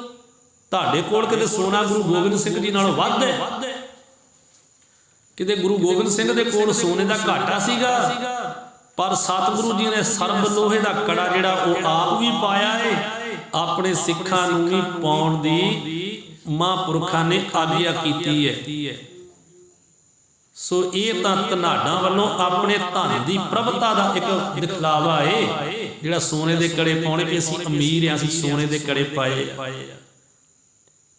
ਸੋ ਮਹਾਂਪੁਰਖ ਕਹਿੰਦੇ ਇਹ ਇੱਕ ਪ੍ਰਗਟਾਵੇ ਨੂੰ ਹੋਰ ਕਈ ਜੇਵਰ ਤੇ ਵਸਤਰ ਜਿਹੜੇ ਉਹ ਪਹਿਨੇ ਆਪ ਜੀ ਨੇ ਪਾਈ ਫਿਰੋ। ਪਰ ਮਹਾਂਪੁਰਖ ਕਹਿੰਦੇ ਜਿਹੜਾ ਕੜਾ ਹੈ ਨਾ, ਇਹ ਸਰਬ ਲੋਹੇ ਦਾ ਹੀ ਹੈ, ਇਹ ਗੁਰੂ ਦੀ ਨਿਸ਼ਾਨੀ ਹੈ, ਇਹ ਕਕਾਰ ਚਾਹੁੰਦਾ ਹੈ। ਤੇ ਜੇ ਕੋਈ ਕਹੇ ਮੈਂ ਸੋਨੇ ਦਾ ਕੜਾ ਪਾਇਆ ਤੇ ਉਹ ਪ੍ਰਵਾਨ ਨਹੀਂ ਹੈ। ਸੋ ਮਹਾਂਪੁਰਖਾਂ ਨੇ ਇਦਾਂ ਜਦੋਂ ਉਪਦੇਸ਼ ਦਿੱਤਾ ਨਾ ਤੇ ਸੰਗਤਾਂ ਦੇ ਉੱਤੇ ਪ੍ਰਭਾਵ ਹੋਇਆ। ਜਿਸ ਦੀ ਪ੍ਰੋੜਤਾ ਸਰਦਾਰ ਹੁਕਮ ਸਿੰਘ ਜੀ ਨੇ ਉਸ ਵੇਲੇ ਬੜੇ ਜ਼ੋਰਦਾਰ ਸ਼ਬਦਾਂ ਵਿੱਚ ਕੀਤੀ। ਸਰਦਾਰ ਹੁਕਮ ਸਿੰਘ ਉਹ ਉਸ ਵੇਲੇ ਭਾਰਤ ਸਰਕਾਰ ਦੇ ਡਿਪਟੀ ਸਪੀਕਰ ਸੀਗੇ। ਉਹ ਸਾਰੇ ਅਮੀਰ ਲੋਕ ਹੀ ਉੱਥੇ ਆਏ ਹਨ ਤੇ ਮਹਾਂਪੁਰਖ ਕਿਸੇ ਕੋਲ ਡਰੇ ਨਹੀਂ। ਮਹਾਂਪੁਰਖਾਂ ਨੇ ਸੋਨੇ ਦੇ ਕੜੇ ਪਾਉਣ ਵਾਲਿਆਂ ਦੀ ਬੜੀ ਨਿਖੇਧੀ ਕੀਤੀ ਉੱਥੇ। ਸਿੱਖਾਂ ਦਾ ਘਰ ਹੈ, ਸੋਨੇ ਦੇ ਕੜੇ ਪਾ ਕੇ ਆਏ ਸੀ ਲੋਕ ਮੋਟੇ। ਤੇ ਜਦੋਂ ਮਹਾਂਪੁਰਖ ਏਦਾਂ ਸਿੱਖਿਆ ਦੇ ਕੇ ਹਟੇ ਨਾ, ਉਸ ਵੇਲੇ ਹੁਕਮ ਸਿੰਘ ਇਹ ਸਰਕਾਰ ਦੇ ਡਿਪਟੀ ਸਪੀਕਰ ਸੀਗੇ ਉਸ ਵੇਲੇ। ਬਾਅਦ ਵਿੱਚ ਉਹ ਗਵਰਨਰ ਰਾਜਸਥਾਨ ਦੇ ਬਣੇ ਨੇ। ਉਹਨਾਂ ਨੇ ਆਖਿਆ ਕਿ ਇਸ ਵੇਲੇ ਇਹੋ ਹੀ ਇੱਕ ਸੰਤ ਬਾਬਾ ਗੁਰਬਖਸ਼ ਸਿੰਘ ਜੀ ਐਸੇ ਵਿਅਕਤੀ ਮੈਂ ਜ਼ਿੰਦਗੀ 'ਚ ਵੇਖੇ ਆ, ਜਿਨ੍ਹਾਂ ਨੇ ਅਮੀਰ ਘਰਾਣੇ ਦੀ ਸ਼ਾਦੀ ਦੇ ਵਿੱਚ ਵੀ ਸ਼ਾਮਲ ਹੋ ਕੇ ਨਾ ਤੇ ਅਮੀਰ ਸਭਾ ਦੇ ਵਿੱਚ ਹੀ ਇਹ ਖੁੱਲੇ ਸ਼ਬਦਾਂ ਦੇ ਨਾਲ ਗੁਰਮਤ ਸਮਝਾਈ ਹੈ ਤੇ ਮਨਮਤ ਦਾ ਤਿਆਗ ਦੱਸਿਆ ਹੈ। ਹੋਰ ਕੋਈ ਨਹੀਂ, ਜੇ ਕੋਈ ਹੁੰਦਾ ਤਾਂ ਉਹਨੇ ਸਿਫਤਾਂ ਹੀ ਕਰਨੀਆਂ ਸੀ। ਇਹ ਪਹਿਲੇ ਹੀ ਸੰਤ ਮੈਂ ਐਸੇ ਵੇਖੇ ਆ ਜਿਨ੍ਹਾਂ ਨੇ ਅਮੀਰਾਂ ਦੇ ਵਿੱਚ ਹੋ ਕੇ ਵੀ ਤੇ ਅਮੀਰਾਂ ਨੂੰ ਸਿੱਖਿਆ ਦਿੱਤੀ ਹੈ ਵੀ ਗੁਰਮਤ ਨਹੀਂ ਜੇ ਕੜੇ ਪਾਉਣੇ, ਇਹ ਮਨਮਤ ਜੇ ਸੋਨੇ ਦੇ ਕੜੇ ਪਾਉਣੇ, ਸਰਬ ਲੋਹੇ ਦੇ ਕੜੇ ਪਾਇਆ ਕਰੋ। ਗੁਰੂ ਗੋਬਿੰਦ ਸਿੰਘ ਨੂੰ ਤੁਸੀਂ ਕਦੇ ਜ਼ਿਆਦਾ ਅਮੀਰ ਨਹੀਂ ਹੋ। ਸੋ ਇਦਾਂ ਉਹ ਸਰਦਾਰ ਹੁਕਮ ਸਿੰਘ ਜੀ ਨੇ ਉਸ ਵੇਲੇ ਇਹ ਸ਼ਬਦ ਪਿੱਛੋਂ ਮਹਾਂਪੁਰਖਾਂ ਤੋਂ ਪਿੱਛੋਂ ਇਹ ਦੱਸੇ ਸਾਰਿਆਂ ਦੇ ਵਿੱਚ। ਤੇ ਇਹ ਬਾਅਦ ਵਿੱਚ ਇਹਨਾਂ ਸ਼ਬਦਾਂ ਨੂੰ ਕਈ ਅਖਬਾਰਾਂ ਨੇ ਛਾਪਿਆ। ਉਸ ਵੇਲੇ ਜਿਹੜੀਆਂ ਅਖਬਾਰਾਂ ਚੱਲਦੀਆਂ ਸੀ ਨਾ ਉਹਨਾਂ ਨੇ ਛਾਪਿਆ ਤੇ ਬਹੁਤ ਲੋਕਾਂ ਨੇ ਇਹ ਗੱਲ ਨੂੰ ਪੜ੍ਹਿਆ ਹੈ। ਸੋ ਇਦਾਂ ਦੇ ਸੀ ਮਹਾਂਪੁਰਖ ਸੰਤ ਬਾਬਾ ਗੁਰਬਖਸ਼ ਸਿੰਘ ਜੀ, ਜੋ ਅਮੀਰਾਂ ਦੇ ਵਿੱਚ ਜਾ ਕੇ ਵੀ ਤੇ ਅਮੀਰਾਂ ਨੂੰ ਸਿੱਖਿਆ ਦੇ ਕੇ ਆਏ ਨੇ। ਇਹ ਨਹੀਂ ਵੀ ਉਹਨਾਂ ਦੀ ਸਿਫਤ ਕੀਤੀ ਹੈ, ਉਹਨਾਂ ਦੇ ਵਿੱਚ ਜਾ ਕੇ ਤੇ ਗੁਰਮਤ ਦੱਸੀ ਹੈ ਵੀ ਗੁਰਮਤ ਕਿਹਨੂੰ ਕਹਿੰਦੇ ਨੇ ਤੇ ਮਨਮਤ ਕਿਹਨੂੰ ਕਹਿੰਦੇ ਨੇ। ਸੋ ਇਦਾਂ ਦੇ ਸੀ ਮਹਾਂਪੁਰਖ ਸੰਤ ਬਾਬਾ ਗੁਰਬਖਸ਼ ਸਿੰਘ ਜੀ, ਜਿਨ੍ਹਾਂ ਦਾ ਆਪ ਜੀ ਇਹ ਜੀਵਨ ਇਤਿਹਾਸ ਸਰਵਣ ਕਰ ਰਹੇ ਹੋ। ਸੋ ਕੱਲ ਦੀ ਦਿਹਾੜੀ ਹੈ ਸਾਧ ਸੰਗਤ ਜੀ, ਕੱਲ ਨੂੰ 50ਵਾਂ ਦਿਨ ਹੈ, 50 ਦਿਨ ਹੋ ਜਣੇ ਕੱਲ ਨੂੰ। ਤੇ ਕੱਲ ਨੂੰ ਮਹਾਂਪੁਰਖਾਂ ਦਾ ਜੋ ਜੀਵਨ ਦੀ ਕਥਾ ਇਹਦੀ ਸਮਾਪਤੀ ਹੋਣੀ ਹੈ। ਕੱਲ ਨੂੰ ਮਹਾਂਪੁਰਖਾਂ ਨੇ ਇਹ ਵਿਆਹ ਹੋ ਗਿਆ ਨਾ ਜਦੋਂ, ਉਦੋਂ ਬਾਅਦ ਵਿੱਚ ਮਹਾਂਪੁਰਖਾਂ ਨੇ ਇੱਥੇ ਸੰਗਤਾਂ ਨੂੰ ਉਤਾਰਦਿਆਂ ਸੱਚਖੰਡ ਚਲੇ ਜਾਣਾ ਹੈ। ਕੱਲ ਨੂੰ ਆਪਾਂ ਕਥਾ ਦੀ ਸਮਾਪਤੀ ਕਰਨੀ ਹੈ। ਸੋ ਨਾਲ ਇਹ ਜਿਹੜੀ ਕਥਾ ਹੈ ਭਿੰਡਰ ਟੀਵੀ ਤੇ ਨਾਲ ਫੇਸਬੁੱਕ ਪੇਜ ਉੱਤੇ ਸੰਤ ਬਾਬਾ ਗੁਰਬਖਸ਼ ਸਿੰਘ ਜੀ ਸੰਗੀਤ ਅਕੈਡਮੀ ਗੱਤਕਾ ਪੇਜ ਤੇ ਇਹ ਸਾਰੀ ਕਥਾ ਜਿਹੜੀ ਇਹ ਲਾਈਵ ਹੋ ਰਹੀ ਹੈ। ਇਹ ਰਿਕਾਰਡ ਹੋ ਗਈ ਹੈ। ਆਪ ਜੀ ਸੰਗਤਾਂ ਦੇਸ਼ਾਂ ਵਿਦੇਸ਼ਾਂ ਵਿੱਚ ਕਦੋਂ ਵੀ ਇਹ ਜਿਹੜੀ ਕਥਾ ਹੈ ਭਿੰਡਰ ਟੀਵੀ ਆਪ ਜੀ ਭਰ ਕੇ ਤੇ ਇਹ YouTube ਚੈਨਲ ਜਿਹੜਾ YouTube ਹੈ ਭਿੰਡਰ ਟੀਵੀ ਤੇ ਇਹ ਕੱਢ ਕੇ ਤੇ ਇਹ ਮਹਾਂਪੁਰਖਾਂ ਦੀ ਕਥਾ ਸਰਵਣ ਕਰ ਸਕਦੇ ਹੋ। ਕੇਵਲ 50 ਭਾਗ ਹਨ, 50 ਭਾਗਾਂ ਵਿੱਚ ਇਹ ਕਥਾ ਆਪ ਜੀ ਸਰਵਣ ਕਰੋਗੇ, ਜਿਹਦੇ ਵਿੱਚ ਜਿੰਨਾ ਵੀ ਸਾਨੂੰ ਮਿਲਿਆ ਹੈ ਨਾ ਮਹਾਂਪੁਰਖਾਂ ਦਾ ਜੀਵਨ ਜਾਂ ਸਿਆਣਿਆਂ ਪੁਰਾਣੇ ਬਜ਼ੁਰਗਾਂ ਕੋਲੋਂ ਜਾਂ ਮਹਾਂਪੁਰਖਾਂ ਦਾ ਜੋ ਇਤਿਹਾਸ ਨਿਰਮਲ ਜੀਵਨ ਕਿਤਾਬ ਲਿਖੀ ਸੀ ਉਹਦੇ ਤੋਂ ਜਿੰਨਾ ਮਿਲਿਆ ਹੈ ਉਹ ਆਪ ਸੰਗਤਾਂ ਨੂੰ ਸਰਵਣ ਕਰਾਇਆ ਹੈ। ਸੋ ਹੋਈਆਂ ਭੁੱਲਾਂ ਗਲਤੀਆਂ ਦੀ ਮਾਫੀ ਸਤਿਗੁਰੂ ਕਿਰਪਾ ਕਰਨ ਗਾਂ ਵਾਸਤੇ ਸਮਤ ਬਖਸ਼ਣ। ਲੋਕ ਸੁਖੀਏ ਪਰਲੋਕ ਸੁਹੇਲੇ, ਨਾਨਕ ਹਰਿ ਪ੍ਰਭ ਆਪੇ ਮੇਲੇ ਦੀ ਦਾਤ ਬਖਸ਼ਣ।